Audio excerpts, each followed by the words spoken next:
Hey guys, what's happening? Welcome to the Bobo compound. I'm preparing for the end of days. Why I think the world's gonna end? Because there's a lot of crazy people, and on this day, December 21st, I feel that someone wants to make a name for themselves, and maybe he's gonna light off a dirty bomb in the city. I just want to show you guys a lot of the things that I have prepared for the end of days that might be happening this Friday, the 21st. I probably have about 6 months food supply here. I have a lot of these canned goods which can open up, use a hand can open and that's it. Tons of tuna fish here. Health bars which you can live on. Cereal, juices for the kid. Nuts, okay? These are always good. You add water to these and you have like a macaroni they have in here. They have these cookies, cases of water here. Special thermal insulated safety gloves for all of us here in the household to wear. If there's any dust down there or anything like that, I can put this on. Police scanner. So if anything emergency, police give reports of what's going on and I need to know, I get it right from the patrol cars. I figure we got 6 months of food. After that, it's lights out if there's nothing else we can get, you know what I mean? For goodness sakes, Bobo's the last guy on this planet who should want to go on after the apocalypse. I can't imagine that Bobo, it's that important to survive. He's there with his supplies. Somehow he thinks he's going to not get stuff taken away from him or stolen or the elements aren't going to have their way with him. I mean, it's ludicrous. I got all my rations. Now I had to find a place to hide. And I was running out of time. We actually find 2 missile silos that are not active anymore. The most convenient location that I'm looking at right now is the Lindenhurst and North Amityville abandoned military. I understand that from folks that told me about it. I haven't been there yet. But there is silos in those areas. My thing was going to be that on that day, I was going to have my family in down one of these silos. I'm excited right now. We're going to go to the Amityville location because the Amityville is the closest, and that's what you want. You want quick response. You got to get there quick, in and out. So that's where we're going to go right now. Going to take a little ride and on our way to the first location, and then we'll be going to Oyster Bay. Bobo was a little nervous. He was anxious and hoping that he could find what he needed for his family. I don't know what's going to happen right now. This is like, my anxiety is like through the roof right now because I don't know what I'm going to be expecting. I don't know if we're going to find any guard dogs. I'm going to tear fucking my balls apart. I have no fucking idea. This is the complex. Look, barbed wire fences. Bobo's got to get in here. We got to get in here. This is it. Whoa, this is huge. Once we got inside, we saw that there was basically a construction site. As you can see now, this is being dismantled, which is really breaking my strategy right now. Bobo was a little too late coming here. It makes me upset now. Nah, this is not gonna work. Then our next journey was, we went up to the North Shore, Oyster Bay area. The only thing I'm concerned about now, it is farther location than the last previous one that we went to. As far as time, it may take about 30 minutes to get here.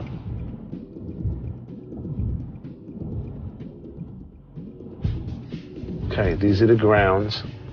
Oh, that might be something over there. This is the area of the sites where the, I believe, the missiles were kept. And this is location number 2. Well, the second location was interesting because this time it was actually a parking lot, but it had a silo under it. So, which we may not have ever found if it wasn't for the people we saw standing there when we pulled into the lot. I saw you hanging out here, and I was just wondering if you can give me some information on, the abandoned missile silos here. The steel plates are where the launches were. Really? Okay, and underneath all that debris and brush and all of that is the hatches. Are where the storage facilities were. Now, is there any hatches I can look at? No, you couldn't get into anything at all. No, they have no vent caps. There are some steel vent caps that you can see on the middle and the end one. Yeah. This has all been covered up. This Oh. one. Would I be able to look at that vent caps? Yeah, you can. Oh, cool. Take a look. Very good. Take a look. Oh, I found it. I found it. I knew it. This is fucking great. I'll be able to come down here. See? Get a shot of that. Let's put a... Watch this. Watch this. Listen to the echo. You hear that echo? That's the tube. That's the tube. Oh, my God. I found access. He investigated a little more and realized that there was no ladder or steps to get down. And that really upset him. That took the whole wind out of his sails. The only thing sad is, how am I gonna fucking get down here? I can't bring my 6-year-old, my wife, and expect them to go down this thing. But if it would have been a ladder, yeah, we could have did that. I could have put my kid to my back. He would have held on. I would have strapped him on, and I would have walked down here, sure. Here's the end of the world, and now I have no place to put my family. You know, so yeah, I was quite upset about that. This would have been great if Bob wouldn't go down. Ow! Fuck! Right on my fucking foot. All right. I went back home with no real plan, and so my wife asked me, well, what's the plan? I go, Bobo has no plan. Folks, hasta vista, whatever they call it, son of manadas. I don't know what's going to happen, okay, when the shit hits the fan. Good luck to all of you and super fans. This might be the last time you might see Bobo alive again, okay? So, but it was a great ride. Howard, thank you so much for the great ride. Many, many years of great radio. And hopefully, maybe this will continue, and we'll see each other on January 2nd. I don't know, but this is it, man. Bobo out.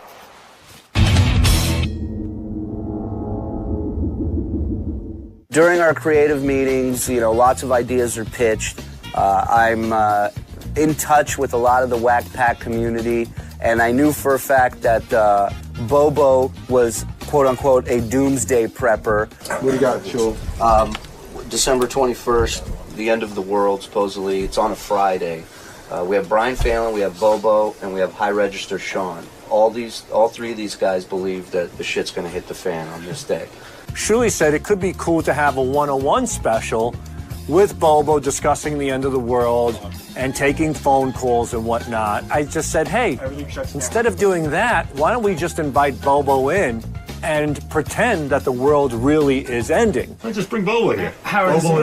Is that maybe something he would do on the So what you're saying, Sal, is you would invite Bobo down on Friday. Right.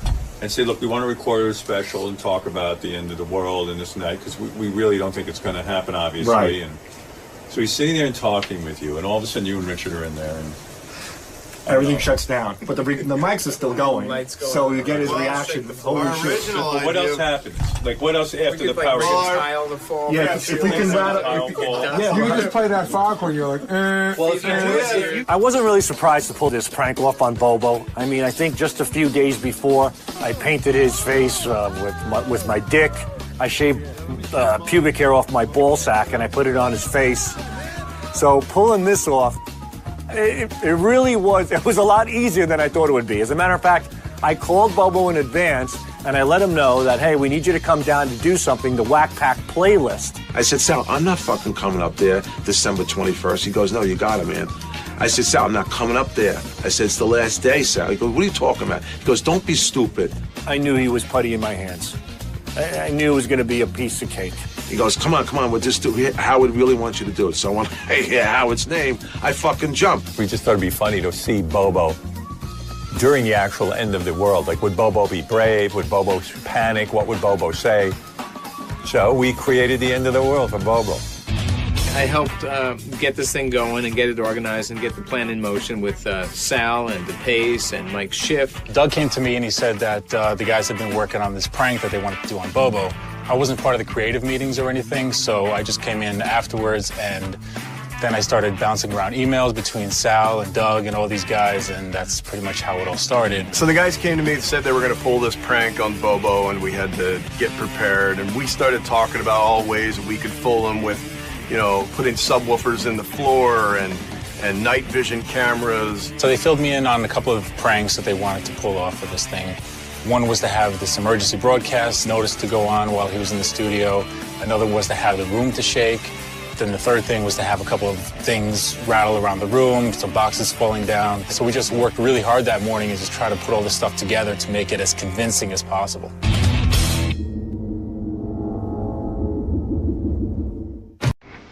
All right, so I'm just gonna crank on every camera. I'm a true professional. They said they need me to cover this. I did. We used 4 cameras. We just decided to let it play sort of a little more natural, played it wide, and at the moment that called for, we would kill the lights and you would see darkness, and that's how we did it. Geniuses.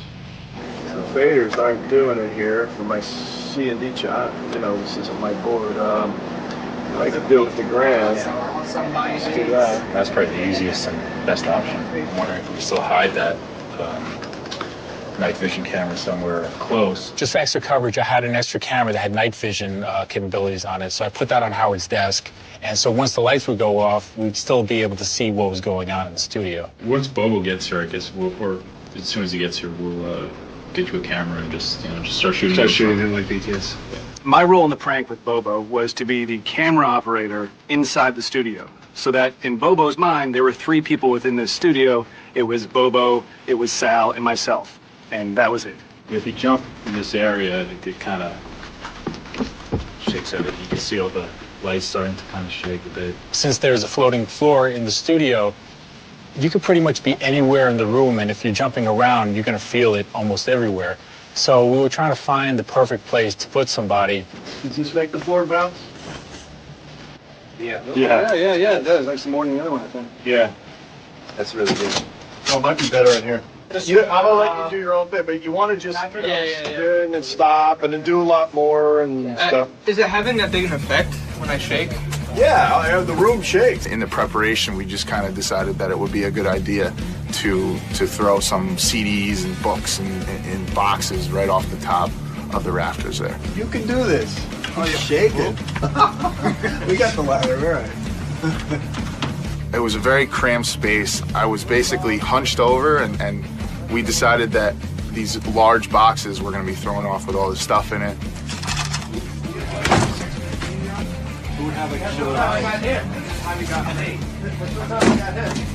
My role in the prank was to hide under Benji's desk and shake it to simulate an earthquake, and also to knock some of the CDs off the desk. I'm right under Benji's desk. You want me to just have them drop or kind of fly past the space? Drop them. Because if he gets hit in the face, we could get in a lot of trouble. If the room was really shaking, they wouldn't go flying to the side. Just gradually push them, you know? Okay. Guys, you know where the RTSs are in the control room? Behind the door? Right behind when you walk in the door, they're hanging up on some hooks. Just grab as many of them as you need. We wanted to make sure that all the guys hiding out in the studio could be able to get proper direction from the control room. So they all had headsets on, and Scott was able to give, specific cues whenever necessary. Hi, Scott. Hi! Get those fucking mics up already.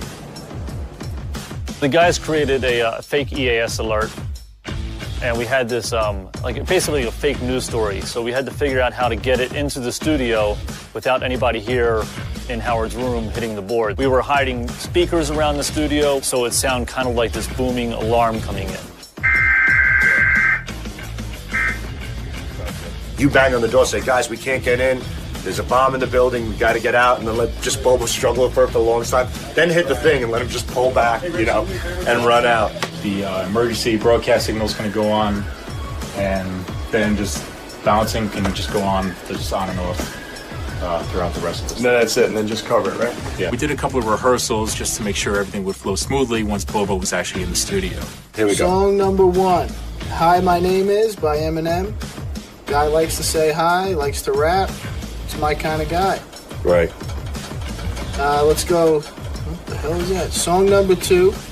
What's with the shaking, guys? What's going on, man? Scott. Attention. Hey, you guys hear this? This is an emergency announcement issued by Homeland Security. 1, 2, 3. Let's get out of here. Go!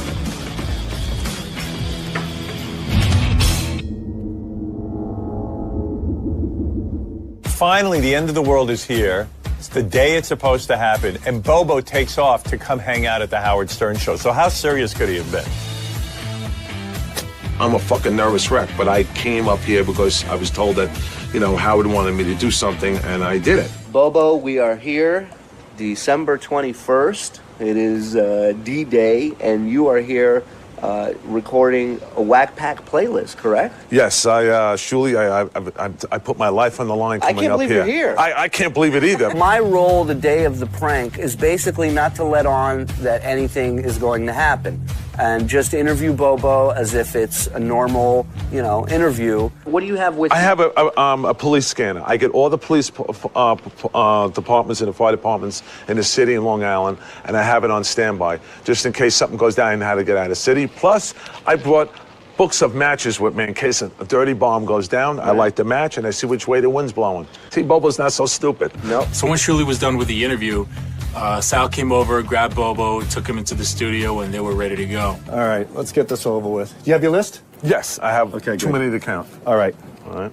Sal started interviewing me, and I started going through the Whack Pack playlist. 1, 2, 1, 2.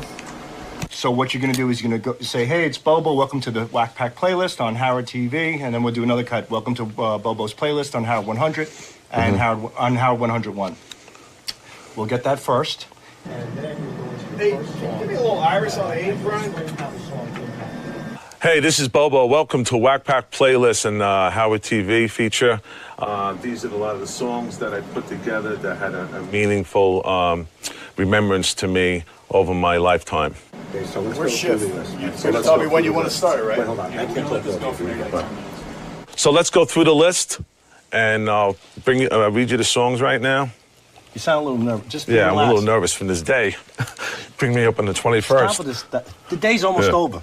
Hey, Brian, give me a little iris on 4. All right, the first song is Metallica, Enter Sandman. And let me tell you how it ties into the Howard Stern show. So here it is, Metallica, Enter Sandman. And here it is, Metallica, Enter Sandman. Is that a good cut, Scott? I mean, if you like to edit. Yeah. I was all fucking twisted, man. I was fucking stumbling over my words. One of the best songs to me was Life in the Fast Lane. So here it is with the Eagles, Life in the Fast Lane. Perfect. I sat down with Bobo for a good 20 to 25 minutes before we started triggering all the little things to give him the impression that the world was ending. All right, now? Is the next one when we're going to do it? As soon as he starts, yeah. All right. Scott and I were both working together on these cues. He would kind of wait for my call, I'd give it to him, and then he'd communicate it to the guys in the studio. All right. Hey, it's Bobo. Welcome back to the Whack Pack Playlist. Start the shake. And my fourth song is Coldplay, In My Place. What the fuck? Hold on, Scott, we got the camera shake here. Hold on 1 second. Whoa, man. What the fuck is going on here? What is fucking going on? Stop the shake. Stop the shake. Scott. What the hell was that? Hold on, let me try to figure it out. Hold on. Hey, Scott, it's not funny, man. Probably the building. This building sways from What the fuck? The building fucking sways. It's probably the building. All the time. It sways because it was so high up. It's probably the weather. Get the fuck out of here. I think we're good. Let's keep going. It's probably just a storm. Dude, right. Just relax. The building sways all the time. All right. Where am I over here? All right. All right. Just calm down. Just calm. Whoa. Okay. So at first, we start seeing Bobo kind of smiling a little bit, and we're thinking, oh, he's kind of putting it on. But then he's actually sweating, and you can't fake that. So at that point, we realized that, hey, maybe Bobo really is falling for this thing. Okay, this is Bobo. Welcome back to the Whack Pack Playlist here. This group here is special to me because Howard had. I have to go back. What's the matter? You all right? Yeah, no, I know it's Martin. That's a Chris Martin. Okay. All right. Now what? This is the light one now? This is the shake of the light. Okay. Just calm down. Just calm down. All right. Hey, it's Bobo. Welcome back to the Whack Pack Playlist. And my fourth song is Coldplay. And this song is special to me. I know it's special to Howard. Okay, he had start Chris the Martin shake. Up here. What an interview there was. Kill lights. One of the best. Whoa, goddamn. Kill lights, kill. Holy shit, the fucking lights off. Scott, what's going on? What's going on, man? Scott!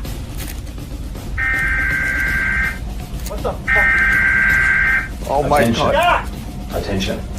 This is an emergency announcement issued by Homeland Security. Holy shit! The United States is under attack. Right there, it was really hard for me not to hold in my laugh. It was difficult, but I knew I had to go through it because if I gave it away, I would have blown the whole thing. North Korea has launched 7 nuclear missiles heading towards New York City. What the fuck? Several dirty bombs have been detonated in downtown Manhattan. You know what? I shouldn't have came here. Shut up! Do not move. Keep it shaking. The United States is under attack. Oh my North God. Korea has launched 7 nuclear missiles heading towards New York City. Oh my God. Stuff started falling off the shelf and shit. I said, oh my God, I'm gonna die. I said, I'm in the fucking studio, but no king of media is here, you know? Oh! He's on the floor. He's on the Do floor. not move. Wait, don't move. Don't move, they said. This guy really believed this ridiculous notion that the world was going to end at that moment, and his face said it all. Scott! Scott! Bang on the door. Holy shit. We got no fucking reception. I got a police scanner.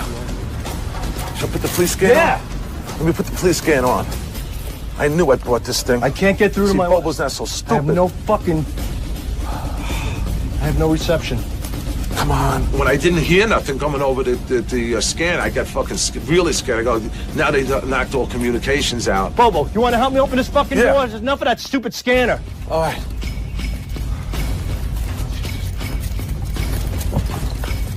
Fucking pull it. Guys, can you hear me? Open it! Can you hear me? Open the fucking door! Holy shit. It's all fucking magnetic up here, that's why. Guys!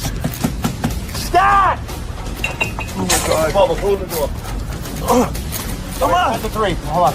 Just get up. 1, 2, 3. Get the fuck out of here! This way! We're going to get out of the building! I would think that Bobo would wonder why there's a camera guy just hanging out in the hallway when everyone else just left the building. But it seemed like it didn't really occur to him. So it was good because we were able to get the footage in the hallway that we needed. Where do we fucking go? What do you mean get out of the building? He was running in all these different directions, and we're like, you know what? We kind of looked at each other, and we said, hey, let's keep this thing going a little bit. I can't believe I'm gonna fucking die in the fucking studio that I so much fucking loved. I'm gonna fucking die here. I really thought something really happened in the city. We're fucking trapped like rats. Just sit tight like they said. You just have to wait.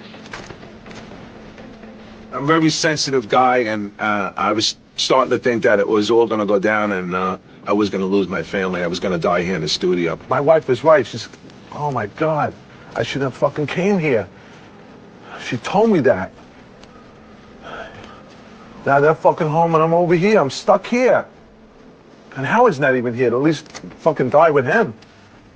Dude, that's what you're thinking about right now? I No. got 3 kids at home. You I worried know. about Howard not saying goodbye to you, asshole? When Sal was still trying to sell this thing to Bobo, some of the guys in the studio were clearly getting impatient because I think Patrick actually opened up the door a little bit to see what was going on. Holy shit. What the fuck is that? You'd think he'd kind of figure it's a prank or try to ask, hey, why is there a door opening? But it seemed like he didn't really care. So it was very strange at that point. Holy shit, I'm fucking hyperventilating. You got a fucking paper? I gotta have a paper bag. You gonna throw up? No, I'm fucking hyperventilating. All right, sit down on the couch. We got him a bag to breathe into because he was hyperventilating.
You should. Whether or not Bobo was really falling for it, or whether he was just kind of goofing on us in a way, you know, like he just didn't buy it, really didn't matter. It was still pretty funny regardless, so we had a good time with it anyway. This is genuine, bro. This really went down to me. In my mind, I thought was really, really happening. Hands down, and case closed on that one, man. You have to punish Bobo for stupidity. On the streets of Manhattan, and I'm an idiot. I thought the world was going to end, and I got to look for some takers now. Oh, hello, ma'am. I'm an idiot. I thought the world was going to end. Did you think the world was going to end? No, I think we're doing just fine. Thank you. Yeah. Okay. Thank you. I'm an idiot. I thought the world was going to end. Did you think the world was going to end? No? Excuse me, sir. I'm an idiot. I thought the world was going to end. I'm an idiot. I thought the world was going to end. Did you think the world was going to end? No. No? Not at all? Nope. You have no nothing to say about it? Nope. No. Okay. Hi, how are you? Oh, you on the phone? Okay, so. Hi, how you doing? Listen, I'm an idiot. I thought the world was going to end. What's your That's take okay. on I the have world? no time. Ask her. Oh, okay, you got to go somewhere? All right. Have a good day. Excuse me, sir. You look like you could talk for a second. No, I can't. No. I'm an idiot, and I thought the world was going to end, but it didn't. I'm here. We're alive. Thank God. Howard Stern Show 2013. Hey, man, it's not the end of the world. Bobo out.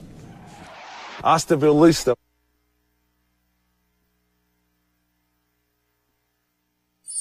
CEO of Sirius XM Radio Inc.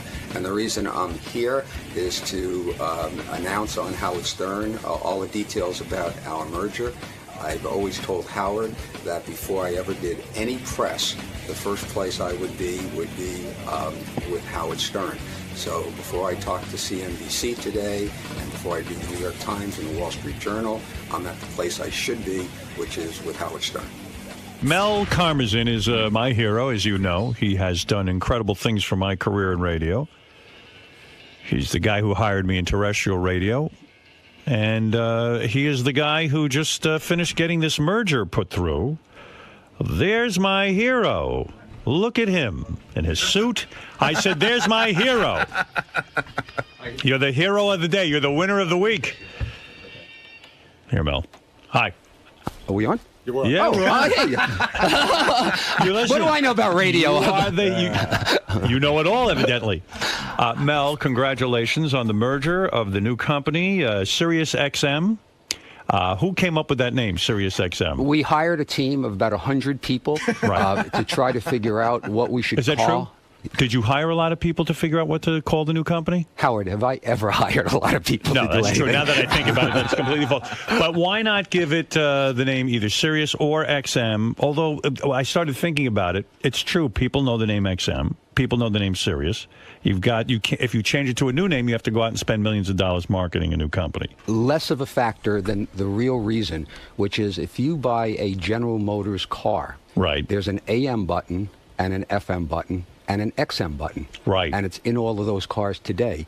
The last thing we wanted to do was to make those things look obsolete. So somebody's driving in a car and they see this XM button and they say, what does that mean? And the same thing would be true if you have a Mercedes. There's the Sirius dog, as a button. And our goal was to make this as friendly to subscribers as possible. So there was a lot of other names that we could have gone with, but the simplest one and the best one for consumers seemed to be Sirius XM. All right, before we get into the particulars, as a personal, I'm interested in the human story here of the merger.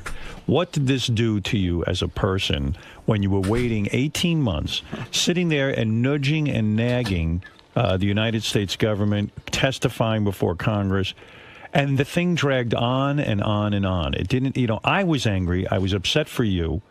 I really was. I was incensed because it made me lose belief in the government. The government eventually did the right thing, but at a high cost. I mean, waiting 18 months slows us down. What did that do to you personally? So I can give you the BS answer, which is it made me a better person. But that's it. No. Give me the real answer. The real answer is it really was dreadful.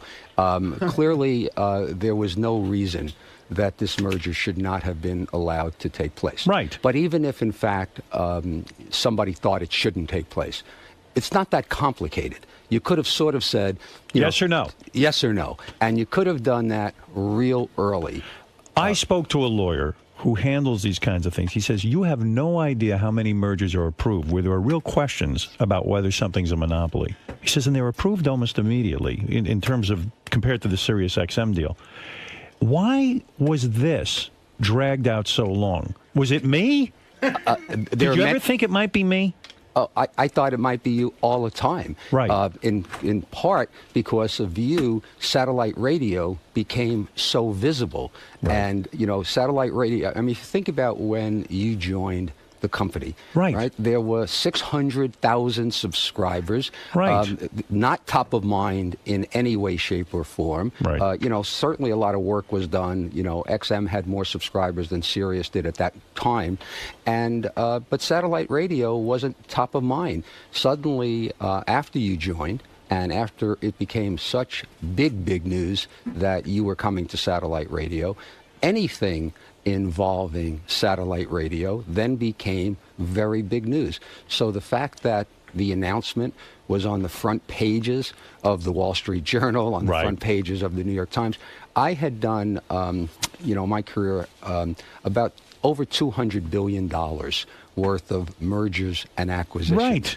This is an unbelievably small deal, an Right. exciting one, Right. and will be a big one, but not a big deal. And for a small deal, there's an inordinate amount of attention on it. Far more than we had. This deal took longer to do. We had more congressional hearings. There were more comments made to the government than ExxonMobil combined. Which is unbelievable when you think about it. Well, when you consider the impact of that merger and the amount of money it involves, yeah. Listen, I'm going to tell you something. When I think about this merger and how long it took and what it took, let me tell you something. You got very thin. Did you think this is a result of? Did it wear you down? I will tell you this. I was on a hunger strike until the FCC. I tried everything to get this deal approved. We made some voluntary commitments. We said we would do things for minority ownership. We said we would do a whole bunch of things, and we still weren't getting it. So I decided that if I stop eating, maybe people will pay But attention. has the government overstepped its bounds? In other words, the FCC's mission, my father was talking about this yesterday on the radio, he said the FCC's mission was never to set price controls. Where do you see the government? Or to tell somebody how to run a business. I mean, where do you see the government doing that? They don't even tell ExxonMobil how to do this. Why don't they set price controls for gasoline? So the standard that the FCC has for approving a merger is that the merger is in the public interest. That is a broad standard. Right. So the FCC now looks at mergers and says, is this a merger that's in the public interest? They never set price controls. What we voluntarily did was set price controls. We said, you know what? We compete with free radio. We don't want to raise our prices. As a matter of fact, if anything, we'd like to lower our prices so that we can get more subscribers. Because you would think that if you charge $14.95 instead of $12.95, you'd have less subscribers. And if you charged less money, you'd have more subscribers. Right. So we, in trying to get the FCC to move the process along and approve this merger finally, we said, here's what we're going to do. And we outlined some voluntary commitments that we were prepared to do. The FCC accepted our voluntary commitments and therefore said this merger is in the public interest. But you had two Democrats on the FCC sitting there and saying, hey, we think there should be price freezes and this kind of stuff. That sounds like communism to me. There are two members of the FCC, they happen to be Democrats, who are by the way, very nice, very smart people, but have never seen a merger in media that they would approve. Why? Because they believe, in general, there has been far too much consolidation in the United States in media.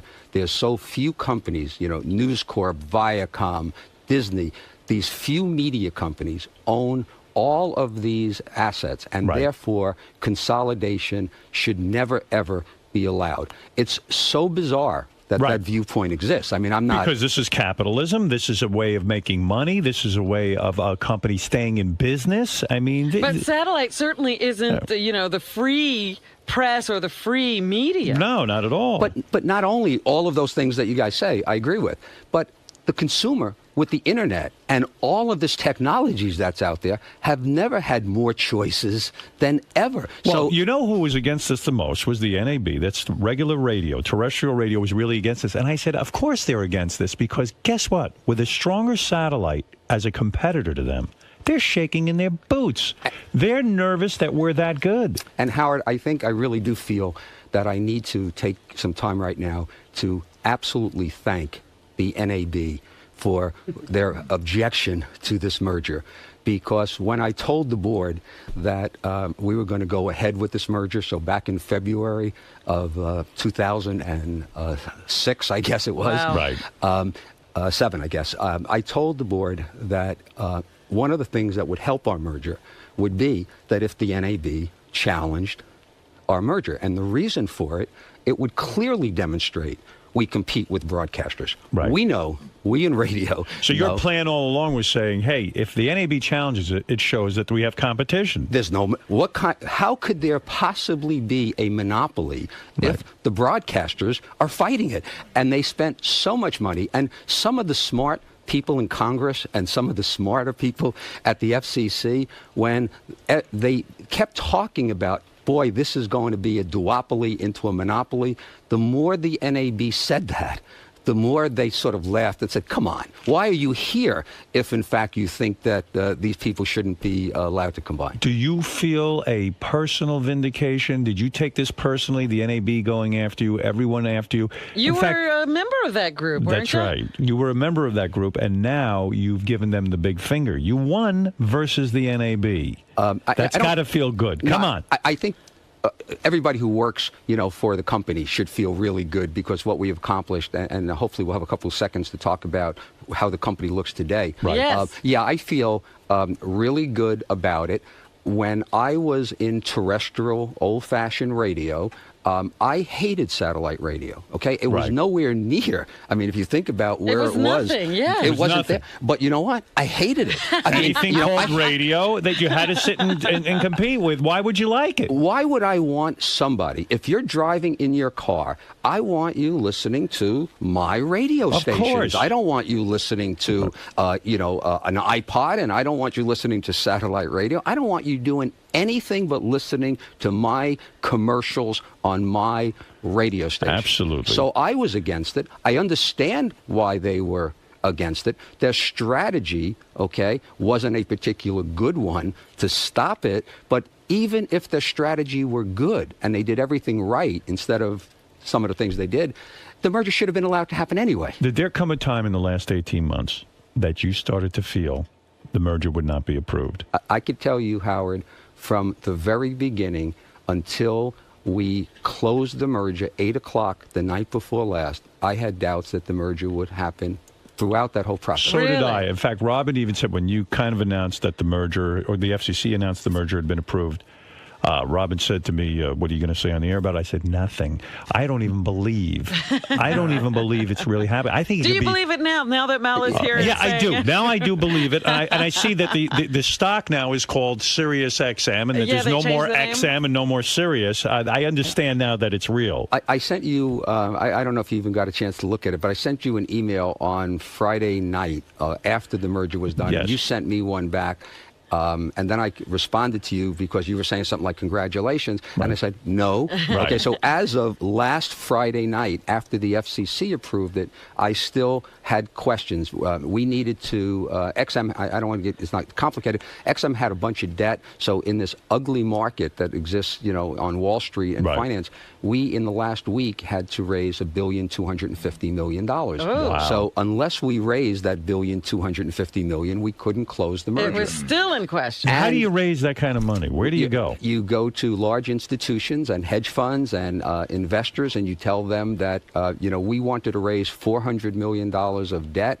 It turned out we raised $700 million, and then we needed to sell some equity, and that was very ugly because the market was terrible, and I hated the thought of selling stock at the price that it was at. Right. But the merger was so important because the efficiencies of the merger, the combination. Where did you learn all of this? I mean, you used to be a salesman. You taught me this. I mean, where did you learn all this? I mean, you started out as a radio salesman. All of a sudden, I hear you didn't talking go to like business school, did you? I mean, what's going on? Are you taking night classes? So, what did you do? He got another degree. All right, let me I ask barely. you this. I don't think there was a business school that would accept me. You sure you know what's going on?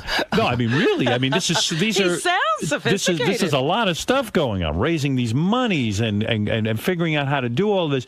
But okay, Sounds here's like a the lot bottom of line. stress. Here's the real human question. If the merger had not gone through, let's paint a different scenario. You had failed. In other words, you weren't able to achieve this. Would you have left this company? No. You would not. I think that would have motivated me more because there was a question in some people's minds whether or not if the merger didn't happen, would Sirius be able to survive? Yes. Right. So clearly, and the answer is absolutely. I mean, Right. who knows, right? I mean, but I truly believe that, if you hooked me up to that lie detector test and asked me if, in fact, the merger did not happen, would Sirius survive? The answer would be yes. Would XM have died? They say not. I didn't have enough information about XM, but the CEO of XM said the same thing. I will tell you, had the merger not happened, I would have done everything possible to make that happen. Right. To make sure they went bankrupt. Yeah. Right. I mean, that would have been my That's the goal. plan. That's the secondary what I always backup said, plan. That there was going to be only one company anyway. So you would not have been defeated. You would not have said, that's it, I can't do this anymore. You would have stayed with the company and you would have said, I'll grow Sirius and let XM do whatever XM does, and we will see who the better company will win. The second part was true. I'm not sure the first part. I would have felt defeated. I mean, I would have felt that, I tried something, spent an awful lot of money to try to get this merger done, spent a lot of our time, put our company, in essence, in limbo. The stock was in limbo for this period of time. It wasn't a bet the ranch kind of a situation where the company would have failed. But, I mean, shame on me if, in fact, the merger didn't happen because I put a lot of resources to make it happen. Things were stalled out by waiting 18 months. In other words, you couldn't even advertise as much. You couldn't sit there and go, gee, I got to make my business plan.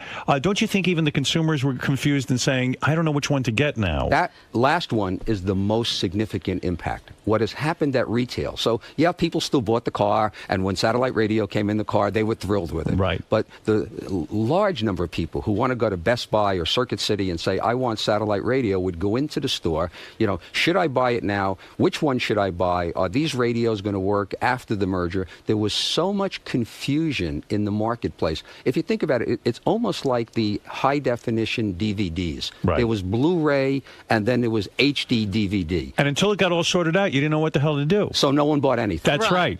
That's exactly what happened during this merger. Was there ever any pressure from the board? When is this going to happen?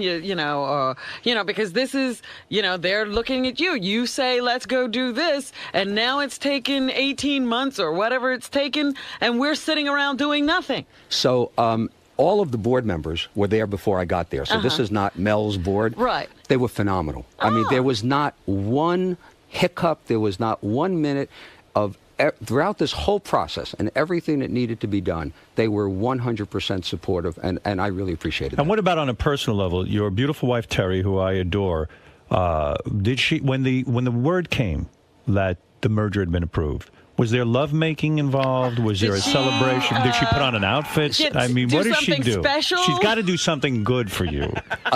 What happened? Take us through every detail. I must tell you. Yes. The beautiful Terry has always been there for me and has done everything. But this is special. I think as soon as the merger was announced, and I got home and that I woke her up and I said, Tara, the merger was just approved. She said, Mel, could you take the dog out for a walk? Is that what happened? So that's what happened. So that's And on another personal level, why is Tim Sabian so heavy now? What's going on with his weight? I didn't notice. Yeah, I mean, he's getting big. Well, you went on a hunger strike. He Tim ate. went on an eating This has strike. been very stressful. We for all him. express our frustration in different ways. That's right. So you tell me Terry did nothing special for you after the merger was approved. What about the dog? You took the dog. I took the dog for a walk. I did pick up after the dog. So I still know what my role in life is. When did you become such a dog person? That's the other thing. I mean, what is this with this dog? What happened to you? Do you really want to hear this? Yeah, I mean, this is what really happened to good. you? So when I married Terry had always been a dog person. I never had a dog. You don't like anything but radio. Why? Right. What do I want a dog for? Right. Terry wanted a dog more than I didn't want a dog. Right. We adopted a dog at a shelter. So we adopted a border collie, 4 years old, named Angel. I can't believe how stupid I was for all of these years in not having a dog. You love dogs. I have become addicted. I have. What is it become about the dog? One of my favorite charities are things related to dogs and animals. I can't tell you it's the fact that when I come home at night, the dog licks my face, because Terry used to do that. Okay? I don't see him doing that anymore. No more. Maybe no when more. no. I just love the dog. I mean, You dog love that sleeps in dog. our bed. I mean, absolutely, totally addicted to it. And would you say the dog likes you better than Terry? Terry thinks that. Okay. Really, it's that good. Yeah, but the because dog- I know my dog likes Beth better than me. Terry spends an awful lot of time, with the dog. Right. But I truly believe that, if there's any listeners, I hear snoring. I mean, No, if I- how do you win the dog over in a sense to make it like you the best? If Because you're not the one spending all the time. When Terry's not around, I talk to the dog and tell the dog all the bad things about Terry. and the dog seems to understand. And the dog gets it. And so now let's look at the future of satellite radio. Okay, where are we at? Because people What do is have this questions. company now? Okay. All right. Great. What are we doing? So let me tell you where we are today, All right. because a lot of people have perceptions of satellite radio, small company, things like that. If you today just add XM and Sirius together, so this is where we are today. Today. We are the second largest radio company in the world. Woo! Our revenue is $2.2 billion. Wow. The only radio company today that has more revenue than we do is Clear Channel. Right. And we're growing rapidly, and they are not. So we will become, in my opinion, the largest radio company in the world. I always said it. In a very short period of time. That makes them mental. We have today over 18 million subscribers. That's something. The only Well, how company, many people can hear us now, though? the only company that has more subscribers is Comcast. Wow. We have more Cable? Right. Wow. We have more subscribers than DirecTV, more than EchoStar, more than Cablevision. So Comcast has 24 million subscribers.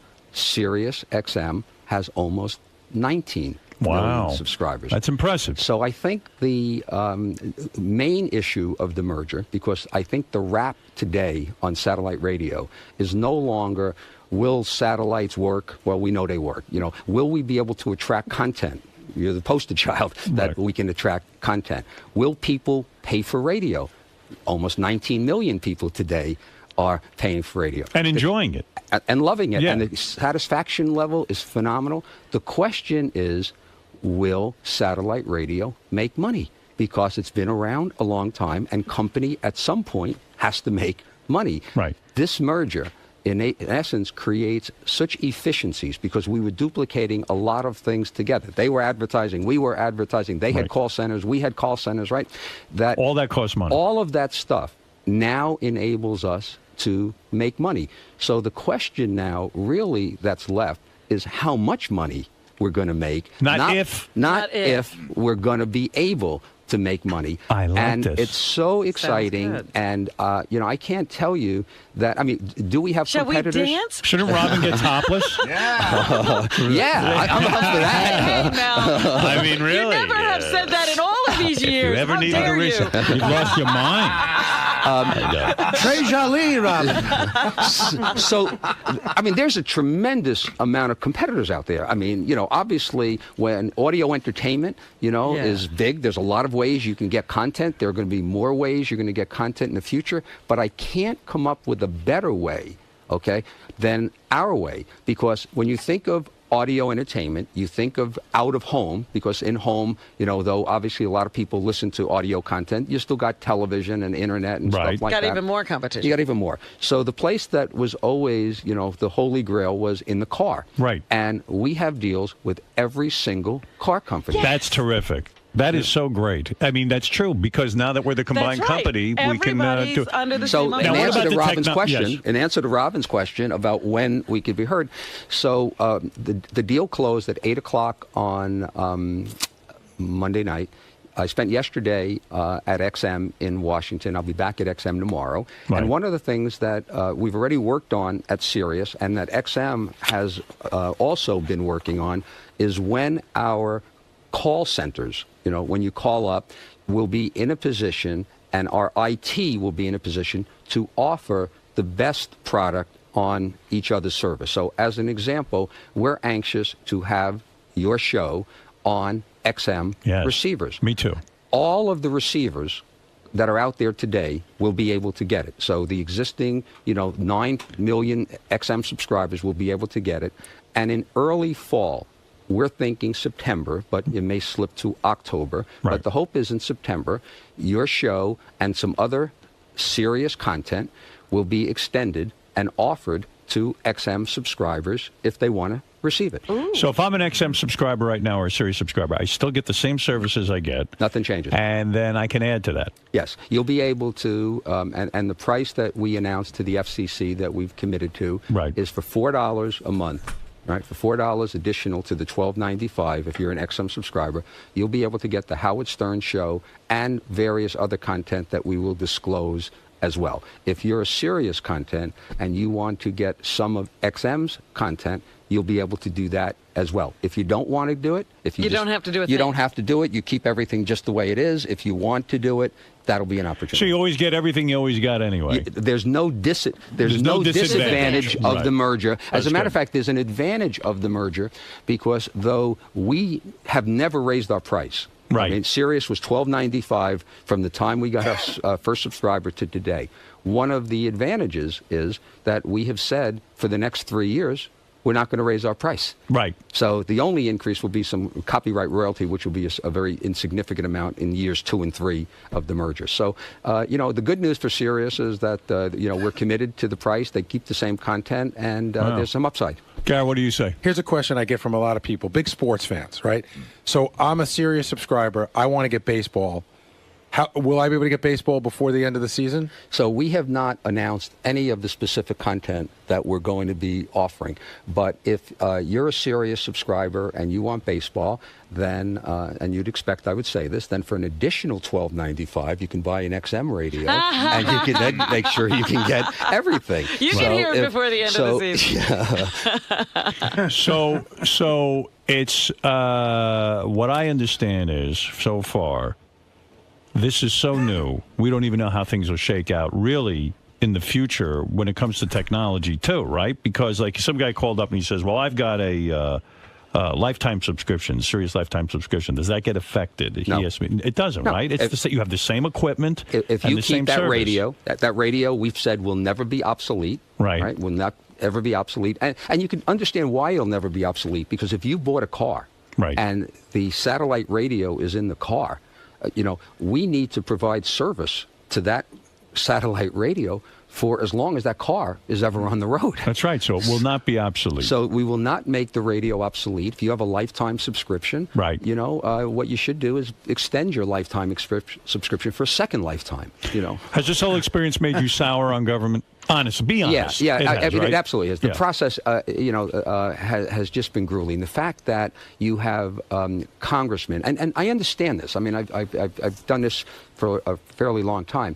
That they will write a letter because a local broadcaster in their market, has asked them to write it. And the argument is, gee, I am helping a constituent or I am helping a contributor. Right. So when you take a look at everything that's going on in this country, housing issues, gasoline prices, jobs, and you see the people who have worked to try to stop this merger, it has to make you frustrated.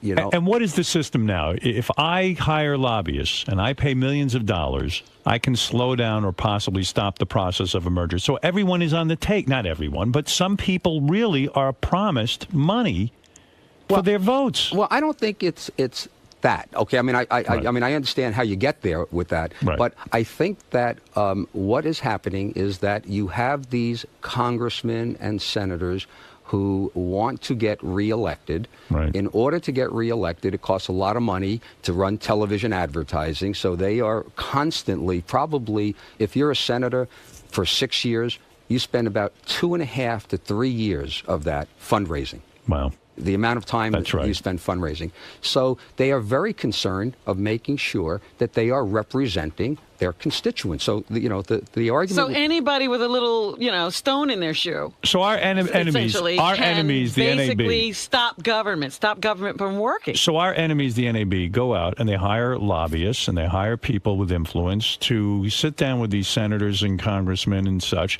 and sit down and work them, so to speak. They put up a lot of money to stop this merger from happening. And they were successful in a sense. They were able to slow the process down. They were able to get people to drag their feet, right? But essentially, that's what the FCC was responding to when they would take a letter from one person in Florida and say, you know what, we have to investigate how it's done. Right. So, yeah, I mean, I think this merger, took a long time because there was such a controversy for whatever reason. Right. Some of the things, and it wasn't so much the government, some of the proposals that were made were outrageous because people game now the process because they know what you need to do. So they now know you need to get 3 out of the 5 votes. I was hoping to get 5-0, but winning 3-2 is the same as winning 5-0. You won. People put all kinds of things out there. So as an example, it was proposed that we be required in every radio we make to put in a competitor's radio. Right. So, and by the way, that we have to pay for putting in that competitor's radio. And I'm trying to think, this is America. How could somebody say that I have to put in, or we have to put in to our radios competitors' products? Yeah, wouldn't you love if terrestrial radio had to build in our receivers? And I asked that question. Right. And silence. Yeah. Then we had some people who are experienced in the FCC process and knowing this public interest standard is vague and said, we think you ought to give us 25% of your spectrum. Right. And we said, excuse me? Give you? So our shareholders are now expected to, as a gift to you, because it is in the public interest. I said, I didn't see Clear Channel when they created this large competitive company to us, sitting there giving up any stations. So yeah, why don't they donate a few stations to the public interest? That's what I thought. I mean, at this point, there's it's sickening, they're isn't pretty it? big, yeah. So those would have all been deal breakers, I assume. And we wouldn't do it. Yeah, you wouldn't do that. As much as I wanted to do this merger, I needed to make sure that we were going to do the merger and we were going to be able to win after the merger. Because as I told you, we were going to win before the merger. Right, you didn't want to be disadvantaged. Yeah, to go backwards. I mean, so for the purpose of ego, right, to just sit there and say, we got a merger done, hooray, hooray, I'm moving on, that isn't the case, right? I'm here, and I'm going to stay here, and I wanted to get a merger done because the merger will make the company better than if it was... Was this the toughest thing you ever had to do in your career? Honestly. By far. That's it. As silly as that Even getting sounds. CBS and Viacom. Well, I mean, I must have. I did have one dinner with Sumner Redstone. I think that was worse. But that was tough. Other than that one dinner, but this was hard. This was the hardest thing I've ever done in my career, and it never should have been because it should have been easy. A piece of cake. You had 2 struggling companies, never made a dime. Either one never made a dime. Combined, we still have all terrestrial radio to compete with. And why did it take the Department Department of Justice so long to decide? Because they had gotten such concerns, and there was a belief. So, remember, EchoStar and DirecTV, got turned down. So people said, well, gee, there's 2 satellite television companies, and they want to become one. In other words, they heard the word satellite, and they don't really have all that wherewithal, and they can't figure out that... Yeah, maybe no satellite should ever merge. Well, here's what they said. They said there are 2 satellite radio companies. Mr. Karmazin, would you believe that there are 2 satellite radio companies in the United States today? Right. Yes, sir. And after the merger, there's going to be 1 satellite radio company. That's right. So this is a 2 to 1. This is a duopoly to become a monopoly. And the answer is, yes, there are 2 satellite radio companies, but forget that it's called satellite radio. We compete with iPods. We compete with other technology. We're part of a bigger market. So it took the Justice Department, which was a very unpolitical process, by the way, a long time, because they went to auto partners, they went to content, they did their research. Howard, I don't know if they spoke to you. I know they spoke with your agent, and they spent a good amount of time to say, is this going to be a monopoly? And the answer would be, so as an example, when it came to Howard, the sense was, Howard, you had 2 satellite radio companies interested in you before you came here. Right. Now, if the merger happens, there's only going to be 1 satellite radio company. Aren't you sitting there concerned about that? And your agent or you, whoever spoke to him, would say, I came from terrestrial radio. Right. There's competition. By the way, if I decide when my contract is up, and you better decide when your contract's up to stay, but if I decide on my contract is up that I want to go somewhere else, there's plenty of places to go. Right. To go. Yes, absolutely. Would happily have you. And the fact of the matter is that I'll tell you right now, I wouldn't go back to terrestrial radio under any circumstance. Would you? I mean, but you had the choice. I always had the choice. They had negotiating move. Let me tell you something. Creative freedom. Here's what I said. I said you run the risk of having no satellite company to go to. Right. If you don't see this merger. And then you're stuck with only terrestrial radio. I had a bunch of radio guys say to me, this isn't good for me. I'm talking about announcers who call me and are friendly with me and say, this isn't good for me because I used to be able to go to XM, then I could go to Sirius, and I could go. I said, you're wrong. I said, if this deal doesn't go through, you might not even have a satellite company to go to and sit there. I said, this is going to make them stronger. They're going to be able to hire better talent. They're going to be able to compete. Pay you. Yeah. And the other thing is, it's stupid to have 2. It's like you don't have a separate AM radio, and then you got to buy a separate FM radio. You have them combined. You have them combined. Right. No, it made no sense. Hey, Howard. Well, congratulations. Yes, Can I Harvey. just say, hey, Mel, one of the greatest things about this for you has got to be, predicting to the board that, the NAB, if they come out against this, obviously that's great for us. And they actually took that bait. That happened. But if you were still on the NAB, don't you think you would have been crowing like, guys, we can't come out against this? And don't you? Would you have fought if you? That's a good question, Artie's asking. Here's what I would have done. I mean, do you think there's anybody smart enough there to have figured that out and was crowing about it? I mean, they spent millions of dollars fighting this. Right. Here's what they should have done, in my opinion. Yeah, I want to know the what local you think. broadcasters have accepted that there's cable television. Right.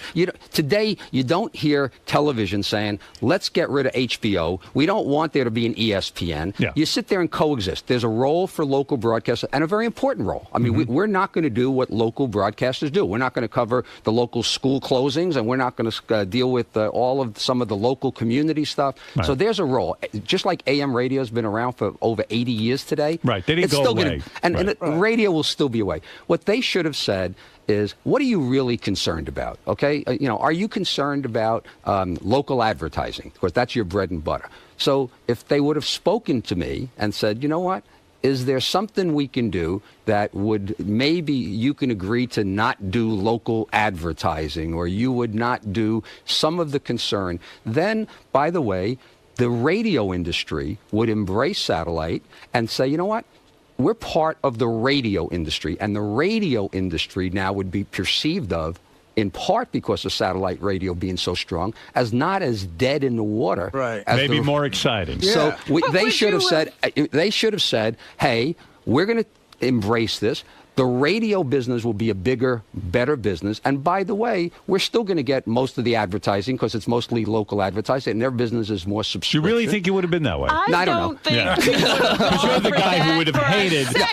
Right. At this point, I don't buy that. You know, what did I want it to do? I wanted the government to shut down some of these terrestrial radio stations. Well, I'm for that, and I would vote for that. I'd vote for any candidate who could do that. By the way, Mel has been all over the news because of the Janet Jackson thing, and there you were right again. Once again, I must tell you, I did feel a whole lot better about getting the merger approved than winning the Janet Jackson case. You bet. No, this is it's a great day. It was just that I remembered you were, because they kept showing your face at those congressional hearings as well.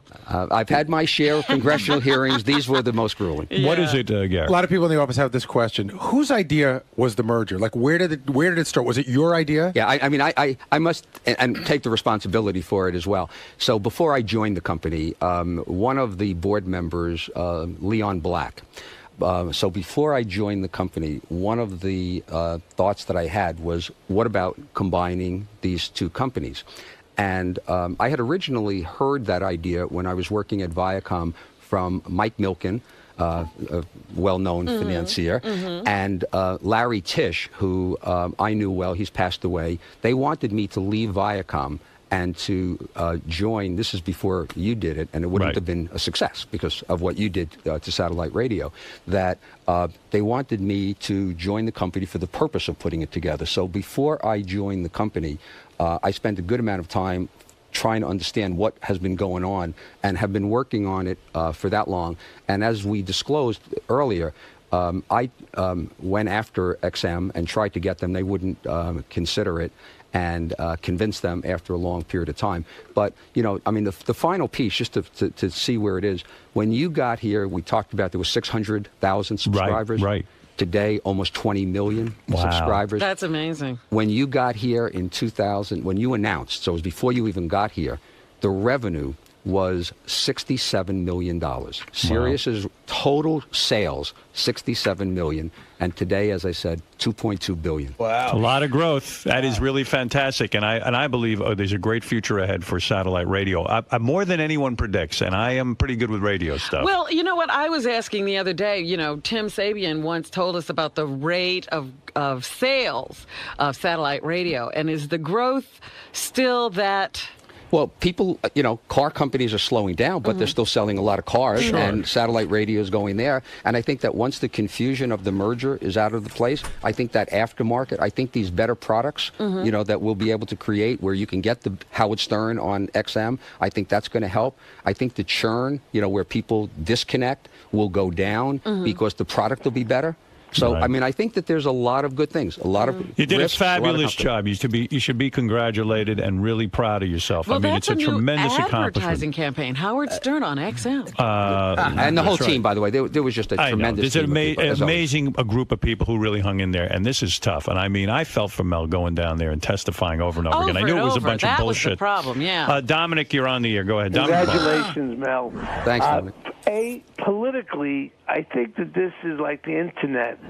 It scares the hell out of the political parties how powerful this really is. Do you agree on that? Yeah, I will tell you that I had a very influential senator that met with me privately who said that I am willing to support this merger if you are willing to conform to terrestrial radio's rules on indecency. Wow. Okay. Wow. And you know my answer on that, right? So were there deal breakers? You know, in my opinion, I don't believe that we do anything indecent at all. I think we do funny and stuff like that. So, and this Janet Jackson thing, you know, everybody thought, Can oh my you God. imagine in a private pay service?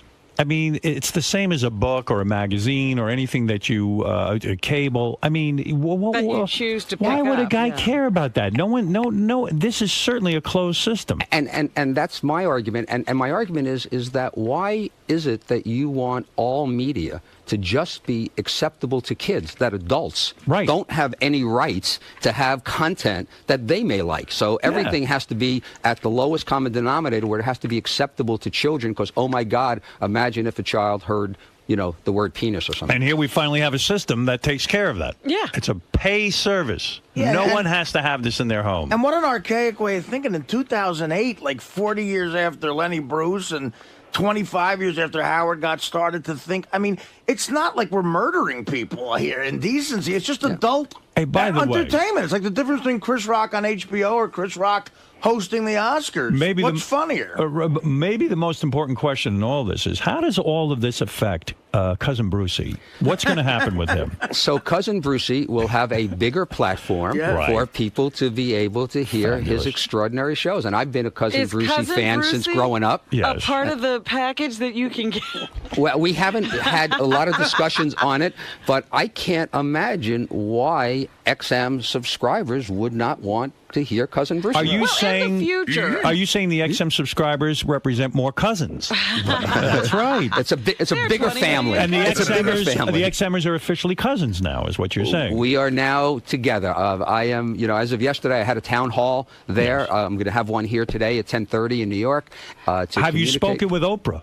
I have not spoken to Oprah, but Oprah had sent she's an old regards. friend, I love Oprah, and I've not seen her in ages. But does Oprah want to meet with me now that we're on the same thing? Let me write that down. have When that I do summit. speak to Oprah, I will ask her. Somebody told me there was going to be a joint press conference. You Was know that what would be great? Yeah, I think Yeah, Howard said I that. said that, and somebody picked up on it and said they couldn't wait for the joint press conference. One of the bad about the internet, right? I mean, the internet's phenomenal, right? Is that all over the internet was people are asking now, when is the Howard Stern Oprah press conference? I know. And you want to know something? What a great promotion that would be. Oh, my goodness. Can you imagine? And it's only available on satellite. I am volunteering for this right now. Mel, if Howard decides to stay, and you said I think $2 billion in sales now, by then it'll probably be $5 billion.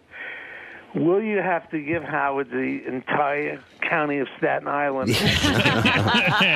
Well, no. What I would Mel say, would never give me the entire county. Of So, Staten Island. so here's the negotiation with Howard. Yes. What are you crazy? We have a monopoly. Where are you going to go? You've ruined your reputation with terrestrial radio. You have nowhere to go. Yeah, Howard, you the know man what? always gets me in the end. Back in 19, I I've guess been through many- 85. Yeah, I got to tell you, I've been through a 85. lot of negotiations with Mel. It's not easy. It's not easy at all. I will put this offer on the table, okay, because of this monopoly we now have. I will give you what we gave you in 85. Oh, excellent. Thank you, Mel. As a matter of fact, there was one time I was going through a negotiation with Mel when we were at K-Rock, and I turned to Mel, and this is just how stupid I am. I said, Mel, you should treat me like you would treat your own son. And Mel looked at me like I'm out of my fucking mind because I'm not his son. Right. And He this said is there's how I one view the problem world. with that. And when I went to a psychiatrist, it was one of the first things they ever brought up. And the psychiatrist looked at me and said, "You're going to need a lot of psychiatry." He goes, "The guy's not your father." He said, "You end up thinking everyone's going to be your father and take care of you." You are so bizarre because my son says to me, "Why can't you treat me like you treat Howard? Give me that kind of money." I got to talk to that guy. I'm sure Don Buchwald. What is that, Dominic? Don Buchwald, the greatest agent in the world, will only want you to be treated as well as Mel's dog. Well, thank you, Dominic. That's very true. Well, Mel, this is a great day. The one thing, like, it is on everybody's mind, though, is will all of the programming one day be the same, or will there always be two separate sets of programming? So there's probably a closer situation. So, logically, if they have a country music channel that might be better than our country music channel, we'd want to give our subscribers the best. Right.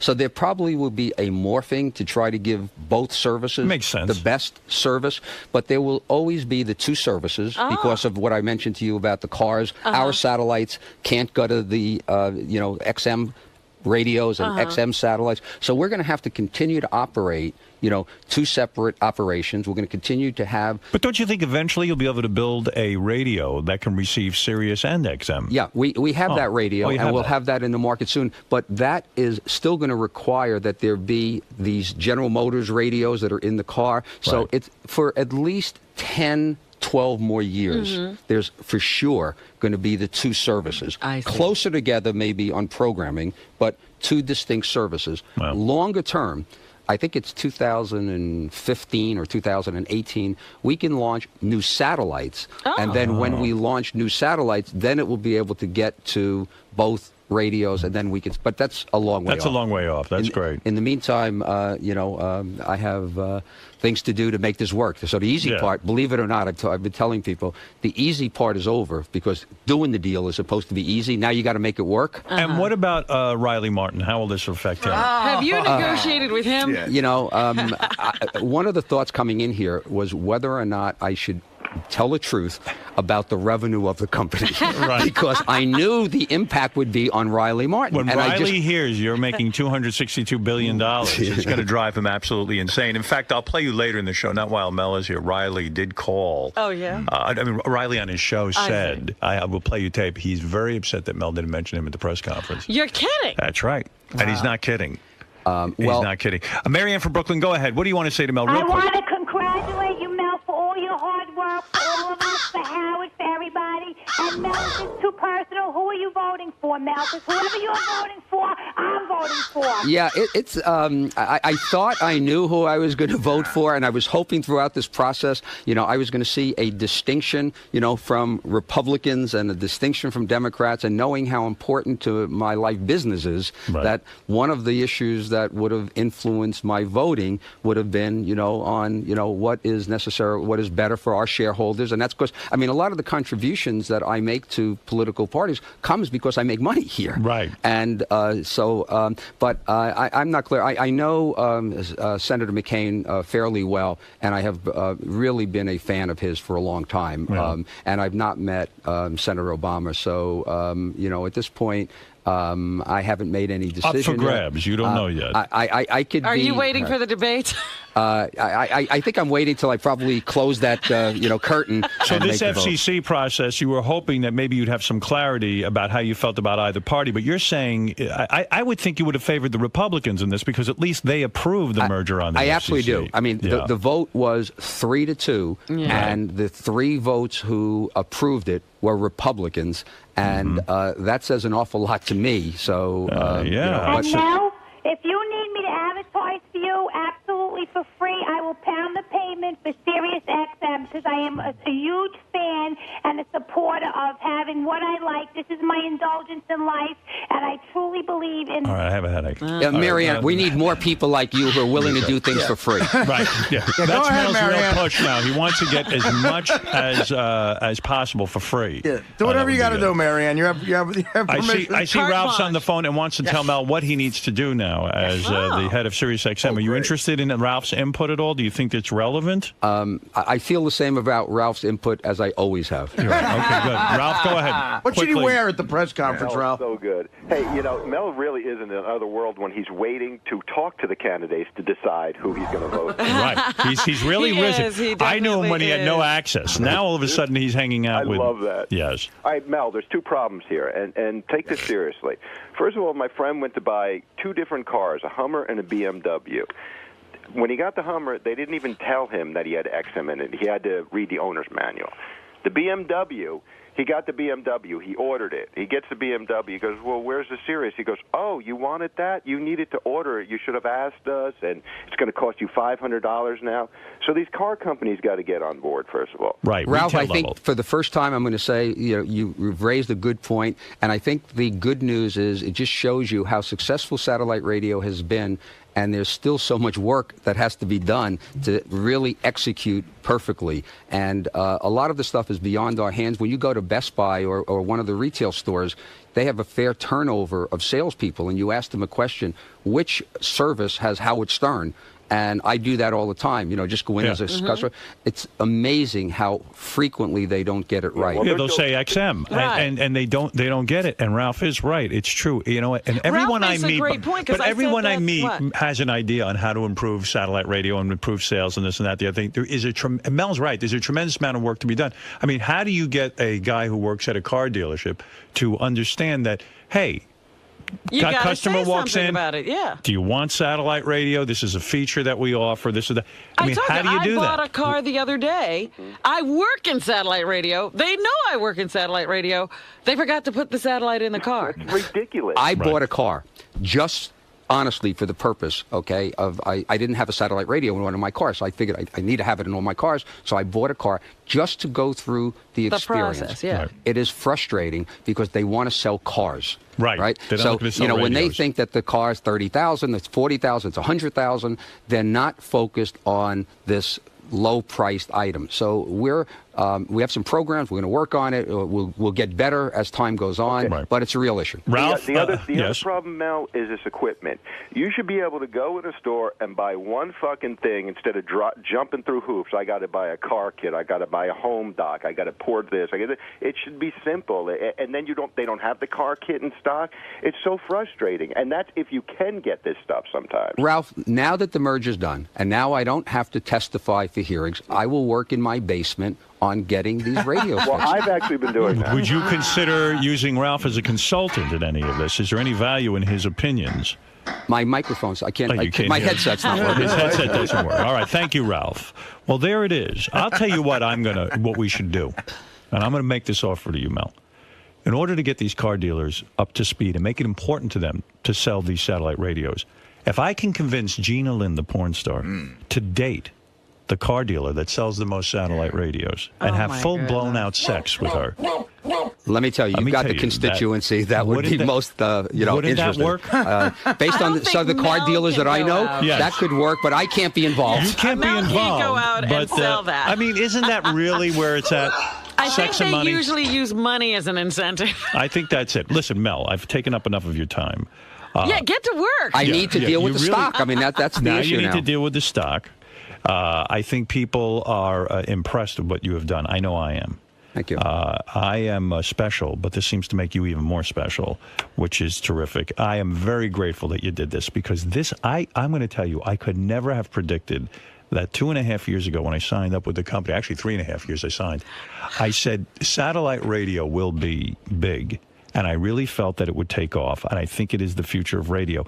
But I never would have thought in 2.5 years the companies would merge. And by the way, in my opinion, and I'm not blowing smoke, but for you, it wouldn't have happened. Right. Because I think the only way it happened was that Sirius became a good competitor to XM because XM was bigger. And had Sirius not been equal to XM, we could not have gotten that done. Will we go down in history together, Mel, you and I, for some of the accomplishments we've had? Now, I'm going back to the terrestrial radio days. It seems every time that we've gotten together, huge successes have happened. True or false? You will go down in history. What about you? I'll be happy to be a footnote. You will only be a footnote. Footnote. I'm okay with that. I'm okay with that, too. I would prefer to go down in history and have you be a footnote. No, but seriously, what a great partnership this has been. It's been great. Honestly, I mean, you're really a terrific guy, and you've done some terrific Do you think, things. Howard, sometimes that the other people you've worked for in the past who only tried to hold you back They're and assholes. control you. That's what they decided to do with their time. Well, in the history of Instead Howard's- building a company, they tried to spend their time controlling Mel is the you. only guy I work for who actually said to me, "You're an asset. I can sell your show." He's the only one who could sell it. Mhm. He was the only one who fought for me. Honestly, I've worked for a ton of people. They were all jack-offs. I've said this on the air before, and you'll hear me say it in the History of Howard Stern Part 2, which is a big special coming up. I talk extensively about Mel being the key person in my career. You can't have my kind of career if you don't have somebody backing you up. Right. But And Mel always backed me up. For full disclosure, in the History of Howard Stern Part 2, which I was interviewed for, I tell the story about how you wanted to be syndicated into more markets than I wanted to do it. That's true. And you and Don convinced me to do it against my better judgment at that time. So I talk in about fairness, stuff like that, but the bottom line is we always figured stuff out together and moved forward and moved And my ahead. point is, you were always Howard. These so-called business people who were the general managers of the stations before never understood what they had in their hands. And I wonder if they now sit around kicking themselves because you passed through their fingers. Oh, yeah, you've been great for me. I mean, and I tell everyone, and I say it, and I don't want to get into a love fest, but the fact of the matter is you're terrific. Congratulations. And I'm going to tell you something about me. I am so fired up now because these scumbags at terrestrial radio, they haven't suffered enough yet. They sat and fought against this thing. Now you've got Now real you're pissed competition. even more. You're even I more am pissed. so pissed off now. I wasn't pissed off. They had a sleeping lion. I was fat and full. But I'm going to tell you something. I got an enemy now. Now you got a fire in your This belly. terrestrial radio deserves to compete now. Now, because they have a strong satellite competitor, they're going to have to sit there and figure out how to make their product better. You see, this is the Oh, that point. is, Now there's competition. ridiculous. Now there is real competition. You're going to have to figure out how to beat us and make your programming better than ours. And I got to tell you something. You are in big trouble. Don't have a lot of faith that you can We do that. are fired up. I'm fired. I don't know about anybody else. I'm fired up. Yeah. What? Well, you know what, really, Howard? I mean, really, when you think about it, he's right. You came into a company, you signed on, it had 650,000 subscribers. Was that Mel roaring in the background? That was Mel. I heard Mel him. is a It was Mel. He's big going one. wild. He loves when I get fired up. Listen But to him. listen to this. And when you signed on, that was the big question. Will he even make a difference? Will he have any impact at all? There'll be a difference. You wait and see. You wait and see who wins. In my opinion, the untold story when this merger is done is the impact that you had on getting this done. And 50 years from now. Did you take And a can you meeting? believe this? What is it called? A museum of broadcasting, or what? Take the Hall of Fame. So-called Broadcasting Hall of Fame. How could you have a Broadcasting Hall of Fame and I'm not in it? Some reverend they put in there. For the record, I don't care, by the way. 4 years ago, yeah, I was inducted. That's into the right. Hall of Fame. Rightly so. Even you are in the You Hall. should resign. Why do you want Why to don't be? you- Why do you want to be I a don't. member of something that I'm a member of? I just want to point that out. That's all. Yeah, How dare if, they? If you go to the racetrack and there's a horse named Parmesan Stern, you bet on that horse. Well, you know, in my opinion, and the last thing I have to say, because I really got to get back to work, is that in all of show business, okay, there are very few people, and I can't really think of another one that is as impactful, okay, in business. So the idea of having you be so impactful to do billions of dollars of a merger and to be able to take a company there, I think is extraordinary. You're right. And I think that if you even begun to think in years ahead of leaving, it would be like me sitting there saying, you know what, now that it's done, I'm going to leave. So as much as I'm committed, I'm assuming, Howard, that you're committed. I am committed to this company. You know that. There are people that have lifetime subscriptions, and I Here he think is you again. have to have a Sucking me lifetime. back in. You need a lifetime contract. If I loved my fans If and you this cared- company, I would be here forever. Let me tell you something. You're Your absolutely right. legacy is not cemented yet. Maybe if you stayed a little while. Admit it, Mel. That shithead Imus, he couldn't bring over 3 people to satellite radio. Maybe if you committed longer, you would one day get inducted into that Hall of Fame. And I'll do. If I have to am buy the committed. Hall of Fame, I will buy the Hall of Always Fame. sucks me in. Let me tell you what I'm doing. I am commissioning a statue of Mel for this studio. I am going to get a top artist. And Gary will roll it in here, and you will have an honorary place here in this studio. I have not done that for anyone. It's impressive. And you will have your statue, and wait till you see it. Quickly, Gary, order me a bust. All right, listen, Mel, applause. Yes. Congratulations and kudos. You have done it, my friend. Thank you. And you, aside from being a dog lover, are a people lover and committed to this company, and I admire your accomplishment. I love what you've done. Congratulations. And for the government to make you wait 18 months and to make all of us wait 18 months was a sin, but you got it done. And again, you're a winner. You're not a loser. If anyone calls you a loser, they're wrong. You're a winner. Go out of here knowing. All right. What are you going to do? Are you going to celebrate? Well, no. Did you open champagne? Did not. What I'm doing is I got a busy day today because, as I said, this is the first press that I'm doing, and I got a few things that I have to do in that regard. I'm talking to employees at 10:30. I'm going to XM again tomorrow. Are they nervous or something? No, Is that why they you have to shouldn't go be. over there? No, They shouldn't be, I just right. want to learn more Are about they it. going to stay in Washington? That we're going to have a huge facility and continue to operate in Washington. You know, we have about 1,000 employees. They have a little over 1,000 employees. We're going to operate in both places. Purpose is to learn more about XM so I can integrate the company in a smooth way. And I will have a a glass of champagne Fabulous. or more on Saturday.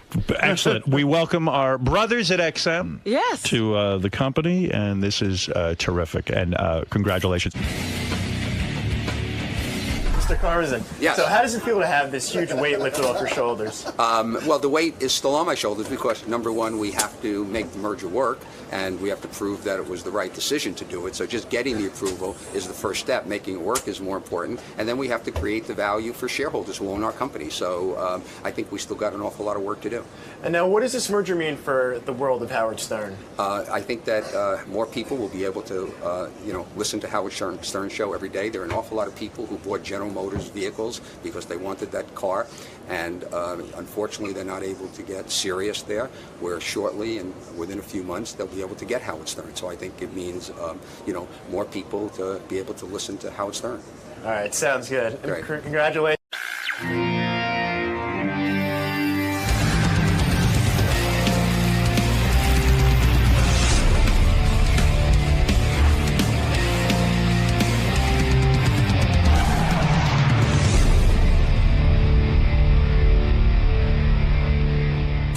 Hey, I was listening to the wrap-up show yesterday. I just want to say a couple of things, because it was a very interesting wrap-up show, and I don't know how many people heard it. But I didn't hear. Yeah. What was so interesting?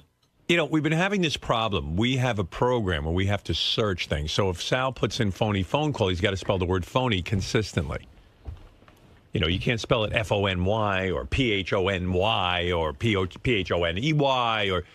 Every time he spells it differently, it means it's less likely you'll ever find that thing again. Yeah, you got to do an exact match, which, by the way, I think is wrong, and I think there should be spell check on our system. I don't understand why there isn't, because then it underlines it when you spell something wrong, and then you have to go look it up, so it helps. I don't know. I don't know. We have programs that are from the dark ages, but Sal came in to explain that he's a good speller. And then the guys on the wrap-up show said, okay, here's some words, some simple words to spell. And every time he spelled each word two different ways. and that's, he goes, I'm a really good speller. There's no way I did. He can spell words several ways. It's unfucking believable. The simplest words. Listen to this. Let's hear this. Somewhat of a reputation of misspelling things from time to time. I think I'm a great speller, but I could tell you right now, there's no way I spelled phony 7 different ways. Well, I would say 2 tops. The real way, phony, and maybe with an E sometimes, because phony, phone call, phone has an E in it, and then you can see how I can add a Y to phony, phone, Y, phony. But I'm not even saying that I did that. But there's certainly no way 7 times. No way. You consider yourself a great speller? I'm a very, very good speller. You could throw spelling at me. I will challenge anybody. Oh, no, at a spelling bee. God, Oh, come God. on now. Go ahead, right now, me and you, Ronnie. And if you lose to a word, I get to smack my cock on your bifocals. I don't. First of all, I don't wear bifocals, and second of all, Trifocals, whatever they are. Yeah, okay. Yeah, and you I'm a good speller. you laid in the sun yesterday. You look like you're a ghost today. Really? And then what's wrong with you? I don't know. You're Maybe all it's a pale. lie. Why did you bring up Scott Salem? Why did you say it's Scott's Well, fault? no. And I made it perfectly clear on the air, John. I said I'm not throwing anybody under the bus. And but, then, not throwing anyone under the bus, but Scott Salem. yes, and because I know Scott in the past has certainly misspelled quite a few times. We know that. You know, I really don't know that. Oh yeah. On the top 5 songs, he's been known for spelling certain celebrities' names wrong, which is understandable. But we're talking about 2 different things here. We're talking about misspelling celebrity names and misspelling regular words. Right. And I think Scott's probably more guilty of celebrity names, and you're probably more guilty of words. I would take that, but I can assure you that I have not spelled phony 7 different ways. And 3? Maybe 3. Maybe 2 tops with an EY. Maybe. But you could throw me. I'm pretty good at spelling. I am. Got a word for I him? am. Don't give me a crazy word. Like we snuffleupagus. have a couple. Receipt? Receipt? Yeah. RECIEPT. Exactly. There you go. Wait a give minute. another word. RECEIPT. Well, which one is it? Wait, receipt. I before E, except after C. Duh. REC. Receipt. REI after E, except after C. RECEIPT. Yeah, that's my point. He's concentrating right now. Imagine when he's back there with the computer. He's not And sitting he's just dashing it off. Exactly. He can't get anything right. Keep going. That's a common one. Okay. That's a common one, he goes. What does that mean? It's a common one. It's a common word. You should know how to spell off the top of your head. That should be ingrained in you, receipt. And then he even recites the rule, I before E, except after Right, C. and then can't follow And it. you can't remember what the fucking rule is. You can't apply it. No, it's not that big of a deal. Siege. With an S? Yeah. I don't know. You tell me. And the definition. I don't know if there's all right. S-I. Siege. Well, it might be siege. I don't know about that. That's a tough one, but. Oh, my God. How is that tough? They're all tough so far. S-E-I-G-E. S-E-I-G-E. S-I-E. He spelled it S-E-I-G-E. And then changed And then it. he sees this look on everyone's face, and he goes, S-I-E-G-E. S-I-E-G-E. You did that again. S-I-E-G-E. You spell it both ways. You're getting me nervous. S-I-E-G-E. I got that one right? No, not really, no. I mean, eventually you Yeah, do. which time? And when you're back there on my computer system and we can't find anything, it's because... This is exactly what's going through his head. It's unbelievable. The guy is just fucked up. How about Connecticut? That's ridiculous. Now look at it. He goes, that's ridiculous. Connecticut. It's one of the three states in the tri-state area. And I'm listening to this. I said to myself, he'll never get the second C. He'll Yeah. never get it. And of course... How about Connecticcut? That's ridiculous. Why? First of all, It's a state state. that you live there, Gary. doesn't You write it ma- every day in your mail. But it doesn't matter. You should know. I know. I'm pretty sure I know how to spell every state because you did it in school. Connecticut. C-O. Connecticut. N-N. Connect. E-T. Connecticut. I-C-U-T. No. Well, it's come on. a Good hard try. one. It's a yeah, but It's Connecticut. Connecticut. All right. Well, it's close. That's my problem. That's what he's doing with the prophet. He's getting Yeah. close. So he leaves the C out, and then when you do a search on Connecticut, you can't find it. Oh. He should not be inputting into a computer. Why, does he do that many bits that he has to go into the computer? Can't somebody enter those that's got a, sort of a half of an intelligence? But to And say he's a great speller. And like the other thing is too, like if someone said, "Oh, you spell Mississippi or spell Massachusetts," I might have to really sit and think. I would just go on Google and look it up. He doesn't do that. No, you don't. I'm going you don't care. Yes, I do care. I care tremendously, and I can spell Mississippi, by the way. Good. But there's 50,000 other words you just spelled everything twice. Like you didn't get anything. You didn't nail any word. But at the end, I got it. Plus, you're and not only that. You're back there. Nobody's sitting and watching you. You're just fucking typing away with your madness. No, you think I'm just sitting back there with my feet and lollygagging. Because you're not going to sit there and recognize that you spelled receipt wrong. You're not even going to think about it. I do think about it because when I initially did it, I did it wrong. Okay. Then I Whatever. corrected it. Okay, thank you. Yeah, but please don't input. and- Let somebody with half a brain do it. But I haven't screwed up the spelling as bad as everybody's making me out to Sal, be on I the can profit guarantee system. you have. No, I haven't. And it Prove bothers me you that it haven't. bothers you. Prove that you haven't. Because I know how to spell. I know how to spell. Sal, you can't spell. Yes, I can. You don't know that? I can spell. I bet couldn't I can spell better than receipt. half. A 3-year-old can spell receipt. I got it right. It And was then just you go I before E, except after C, and you still can't do it. You ask me a word and give me a, and instead of me We're gonna do blurting this instead again? of me blurting it out, I'll think about it and give you the right answer. But you don't think I bet you I could spell better than Gary. You're not even understanding what I'm saying. You're I back do. there. You're not sitting and checking your work because you think you know how to spell. I'm a little impulsive on the spelling. I'll admit that. I figured that So out when you're from back, at least there on the show, you're really thinking it through. Can you imagine what you're like back there when you're just kind of hanging out? You're not sitting into saying I before E after C. No, not in those cases. But I can assure you that I've never had a problem with you spelling with the profit system and spelling. You haven't had a problem because nobody's been aware of it. You're just spelling away. I've never had a problem finding any piece of media that I've sent to you in any But capacity. that's not the point. When other people go to search for it, right? They don't think like an idiot. In other words, you're on an idiot level, so you know how to spell like an idiot. So you can Nice. search anything. That's very well. nice. That's a compliment. You're Well, consistently stupid. We need an idiot-proof system, I guess. Well, we don't have one. Well, I'll work on it. And now, what are you going to work on? You're not working on anything. I can work. My spelling is good. How are you going to work on your spelling? Because I'm good at because the problem You're not good is at spelling. That's the first thing you got to work on, and admit that you're not. Okay, my weakness is that Your weakness is spelling. I'm too impulsive with the spelling. Sal, could you please? We had a conversation this morning, Yes. right? What are you going to do? I'm going to spell check everything. I'm going to be very aware of what I put in. Spell check and words like receipt. Oh, yes, I am, because everything that No, I you're type because you think you can spell it. Everything that I type into the Prophet, Howard, I'll put into Google first, and I'll make sure. In other words, he's just going to put in RECIEPT, and he's not going to think about, like, oh, maybe I'm spelling that wrong. He's going to say, I know how to spell it. Howard, can I show you something? Yeah. Go to Gary, page 2. All right. Okay. You don't have to play this. Just look at it. Go to the fourth one down. 2, 3, 4. Yeah, there's a good example. What is it? You wrote the word Napoleon. Okay? I didn't write that one. Napoleon You did. Dynamite. Just you did. Oh, mate. Okay. Well, we've also discussed How do you spell Napoleon? That's a good one. But the thing is that we've explained in How the do you past. spell Napoleon? I just want to say before I spell it. Spell Napoleon. Napoleon. Now you're sitting and thinking. Imagine back there, you just kind of randomly. Now, instead of me blurting it out, I'm going to step away from the mic and think about this. Go ahead.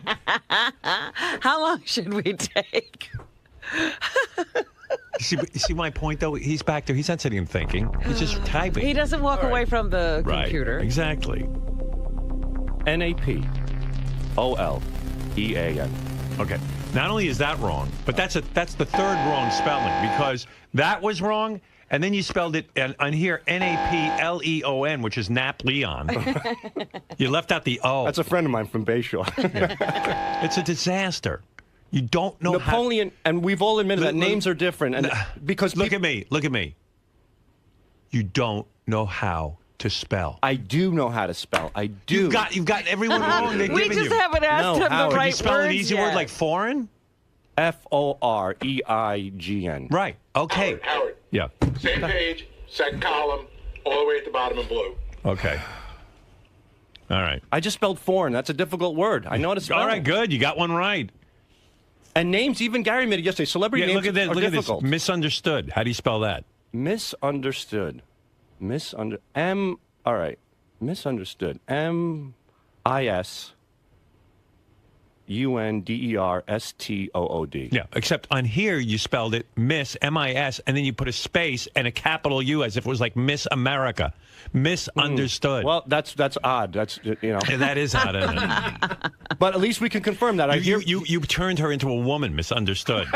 You're fucking insane. I'm Mr. Understood. You don't know how to spell. You don't know anything. I know how to spell. I just proved to you that I just spelled one word right out of 20. Foreign and misunderstood. No, you spelled misunderstood right now, but on there you spelled it wrong. Because, again, I found my weakness. Because you got nervous. You went, oh, misunderstood. It must be like 2 words. No, I think it was just you broke it. What do you mean? No, you broke it into 2 words and you capitalized it. Capital M-I-S, and then space capital U-N. That is a little odd. I wouldn't do that that's in a little normal odd. circumstance. Yeah. But Well, the thing is that he wouldn't do it under a normal circumstance, like work.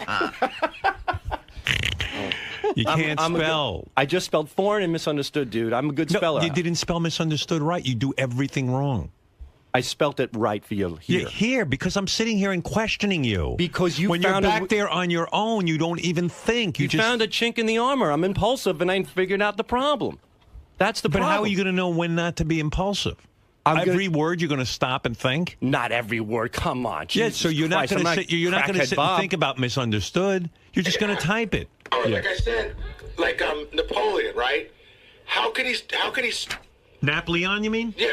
How could if he thinks that's the way it's spelled, then he won't spell check. That's no, exactly I will. Okay, right. here's the point that I'm trying to make. That's the whole point I've been saying to him over and over again. He doesn't understand. You don't understand. Oh, okay. The point is, I'm saying, boss, you made something. Can you spell reindeer? That you can spell, right? REIN. Right. DEER. Good. Okay. All right, I'm 3 for 3, dude. 3 for 3? Foreign, misunderstood, and reindeer. No, I told you spelled misunderstood wrong. On there. Yeah. But when you... How are you going to know you don't I'm going to tell you how. Because, A, I'm going to... Thank you. When I give you the answer, you don't want it. What's the point of you asking? I told you, you receipt. Wrong. I'm trying to put you at ease. You're saying, Sal, Connecticut. Wrong. I can do it now. I've learned it. What was the other word you got wrong? A ridiculous word. Siege, but I got it right. Siege. Oh, no, you gave it to us both ways, and the other one was receipt. You went back and forth and back and forth. You gave us 2 choices, so whichever one was right, you'd say you know it. Who knows what you could spell? This guy says McKine. He can't even pronounce machine. Come on, you know that's not true. He could spell machine. But I can spell. I've just proved to you that I spelled 3 words, and I know what my problem is. So this is what I'm doing. I'm going to type. What about all the ones you got wrong? You don't count those?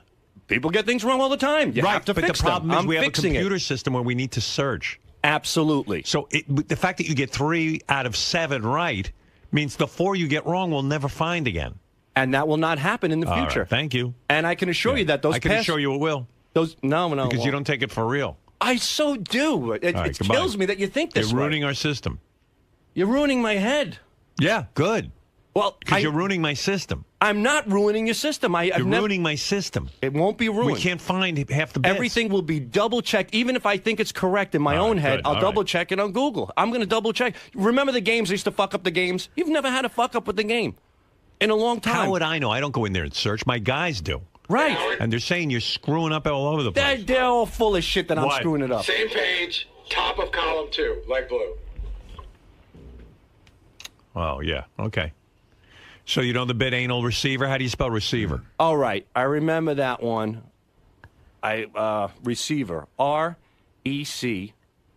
R-E-C-E-I-V-E-R. Okay, so how do you think you spelled it in our computer I system? switched the I. R-E-C-I-E-V-E-R. It's a common How we mistake. ever... A common mistake? It is not a common mistake. Well, that's why they mackerel. created that phrase, I before E except after C. Right. That's how common the mistake was, that they had to put a phrase behind it. No, they teach you that in second grade so that you know it. So it's a no-brainer. All right. As soon as you see that C, you put the E there. Everything will be double-checked, spell-checked, and put in. You'll never have a problem. Ever. Never, ever. Anal receiver. Yeah, I'm receiving it anally right now No, from you're you. not. Yeah, No, yeah. you're not. I'm too nice. Most people would fire you. I've spoken to other people who run like media things, like I do. They like one mistake and they fire somebody. Yeah. I just put up with all your bullshit. Come on, man. You're not that busy that you can't get I'm this not saying right. that I am. I'm just saying that. Would the word bureau just blow smoke out of your head? B-U-R-E-A-U. Yeah, how come you can spell that? Because I can fucking spell. No, you can't. Yes, I can. You can't spell receiver. I just did. I know I screwed it up there. It's because I work too fast. I'm jittery. You know, well, stop it. I know. I'm on beta blockers now because of that. Oh, good. Yes. Whatever that is, could double your dose. Triple it. Beta blockers. What kind of shit are you on now? I don't know. I need to be on cyanide with you. What are you on? Beta blockers? Yeah, I'm what on is beta. that? Propylene or some shit like that. You don't Look spell at it. me. That I'm not fucking smelling. Propylene. He doesn't even know what he's taking. Because I have the shakes and stuff. Yeah, what is that? It's just my nerves. It's just a neurosis. What are you nervous about? You. Me? I hardly talk to Listen back to this later. You'll see why I'm nervous. I'm nervous because I got a computer system filled with misspells. You know, I have a tendency to act without thinking. That's what I think this is one of the situation here. But I'm aware of it. And now You're like putting your foreskin on Twitter. Now you're going to get thrown off. He finally got on Twitter. Right. Yeah. First thing he tweets, he gets a warning from Right, Twitter. Who right, gets it's thrown off worse at Twitter? I know you have girls with fire hydrants up their asses. That's fine. Me, I show them the tip of my penis, and you know, Is that it's like not allowed? I'm like the Frankenstein monster. It's allowed, but apparently, a few people were so repulsed that they reported it. Oh. You know, people are having their breakfast. They see my anteater, they're not happy. Right. But whatever. But I take these beta blockers because they help calm me down because I have the jitters and the shakes, and I act But impulsively. is beta blocker a thing a doctor prescribes? Or, Yes, a doctor did. A doctor did prescribe it, and Can you imagine what doctor he goes to even? I can't even. it's a wonderful doctor. Imagine. He's And he looked at your handshake and he goes, "I just take some beta blockers." He's a Palestinian from Miami. Is he? He's a good guy. He's a good guy. A lot of my guys shakes got the pace too. Yeah. What's his problem? He's just all fucked up. Yeah, It's a normal thing that runs in the family. It's called essential tremors. Right. Know That's more probably about what- it than Sal. It's probably what Sal has. Yeah, Exactly, same thing. And you can take pills or let it go. I don't really care.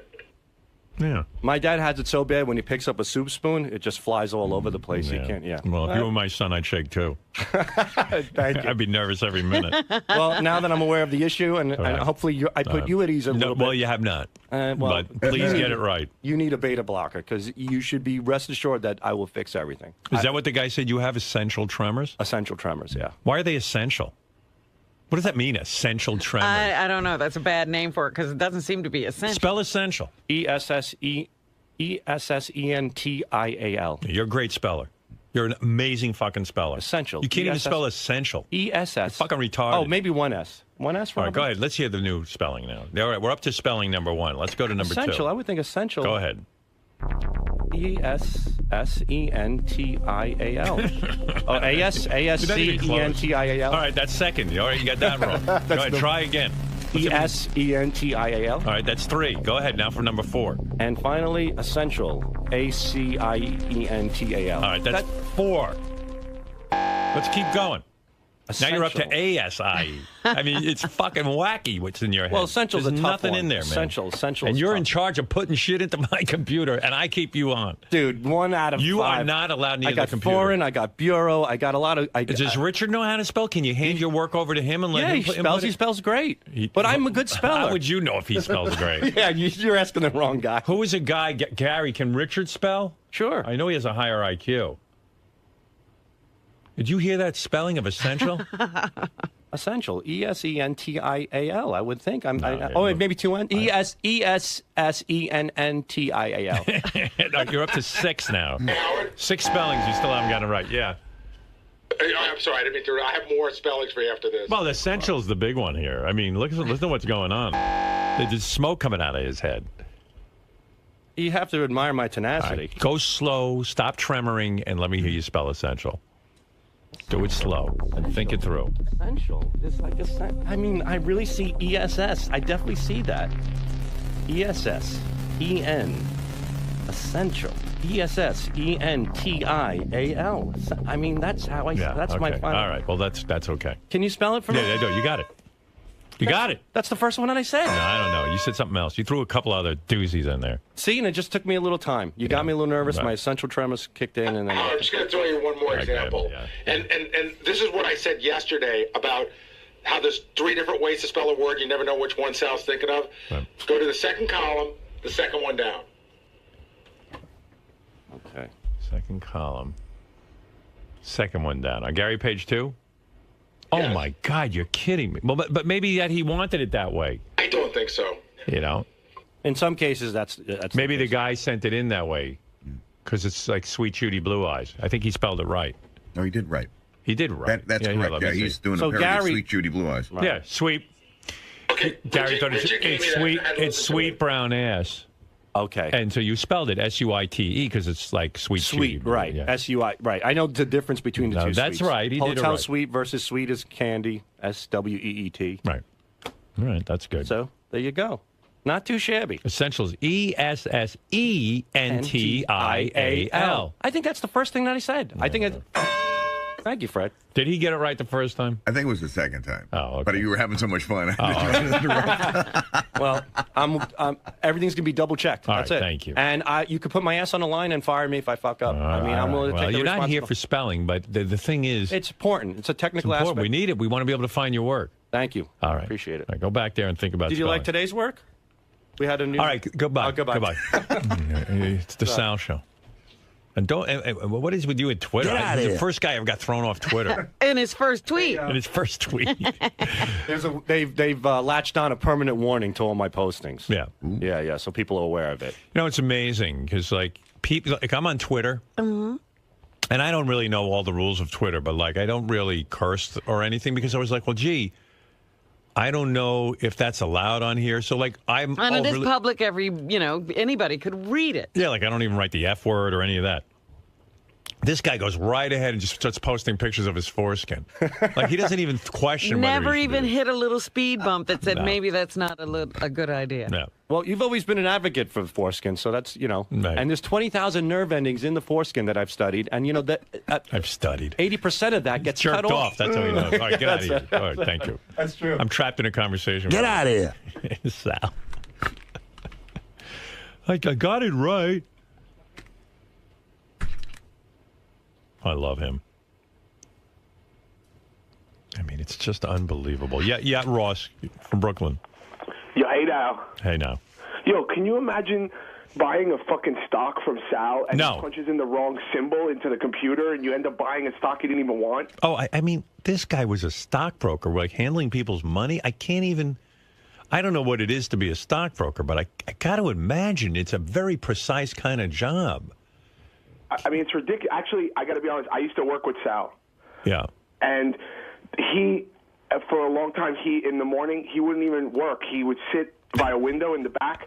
He had binoculars, and he would look in the window across the way watching a girl shower in the morning. I believe that. Ask him. That's what he would do every morning. At least people's money was safe. Yeah, right. At least he wasn't handling transactions. It's ridiculous. Like, I mean, you go to buy an Apple stock, you can't spell Apple. You end up with some, Yeah, right. Like he puts into the computer, like he can't spell apple, so he puts in something, like eyeball. What did this guy say about? That he used to work with you, and instead of doing your work in the morning, you had binoculars, and you would look at this girl taking a shower. Oh, that's true. I mean, he comes in here to refute whatever's being said. We would circle around. Yeah. Everybody. Can I ask him 2 words, Howard? Because he looks at a lot of porn. I have 2 words that I feel like he should interact with during porn, and I want to know if he knows how to spell them. Can I ask him? Sure. All right. Okay. Can you spell voyeur? Voyeur. Voyeur. All right. Let me think about this. Uh-oh. He started to say absolutely. now he's taking a knee. Now, voyeur is a difficult word, and I took some time to think about it before acting impulsively. And I would say voyeur is spelled V-O-Y-E-U-R. Very good. That's right. Okay, one more. Amateur. That's a good one.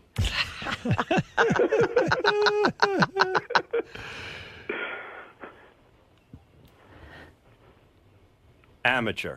A-M-A-T-E-U-R.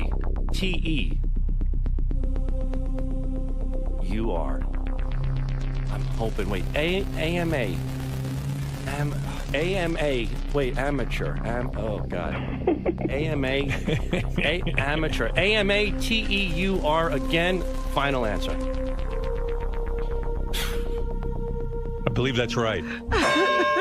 Wow. He's so nervous. I know. He's like sweating bullets.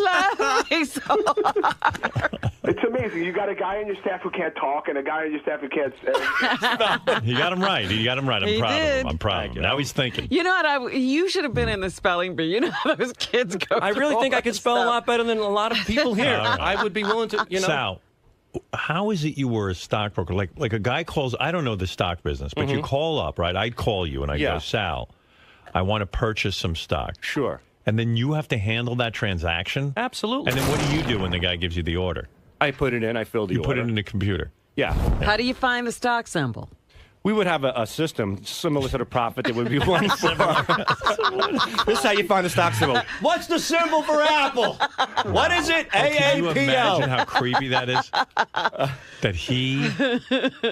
Oh, I mean, I can't imagine him handling people's money. And Why? Then, I spelled. And then what do they do? How How do you get the money from the people? Well, that goes through. That's another system altogether. Oh, they don't let you handle No, actual money. Yeah. none of that. Thank God. None of that stuff. There's got to be somebody brighter than you handling the money. I mean, the whole system is shaky if Sal's handling the money. Well, the economy's been in this shit for quite some time, and I would say there's quite a few people out there that are ruining us financially. Right. Okay. So it's not just me. And I can spell. I proved that I spelled pretty damn good today. So yeah, you did a great job. And I have a lot of confidence. Thanks. I can see. Thank you. Now, can you spell February? February. Okay, I shut up then. You got me. All right. Who is this? My name's Ross. Okay. Very good. Good talking to you, pal. Yeah, those binoculars were wonderful back in the day. It was All right. great. Thank you. All Sal. right. You're welcome. Dude. Yes, sir. Forget the spelling. Thank you. Let's concentrate on how you're sitting there taking shit from Gary. What about? You're letting him pile on. What are you doing, man? This isn't Sal. No. Stop going on the offensive. No. So what? You're not a great speller. Who is better than busting on Baba Booey? Every dog has his day, and when the time comes, believe me, he'll get it.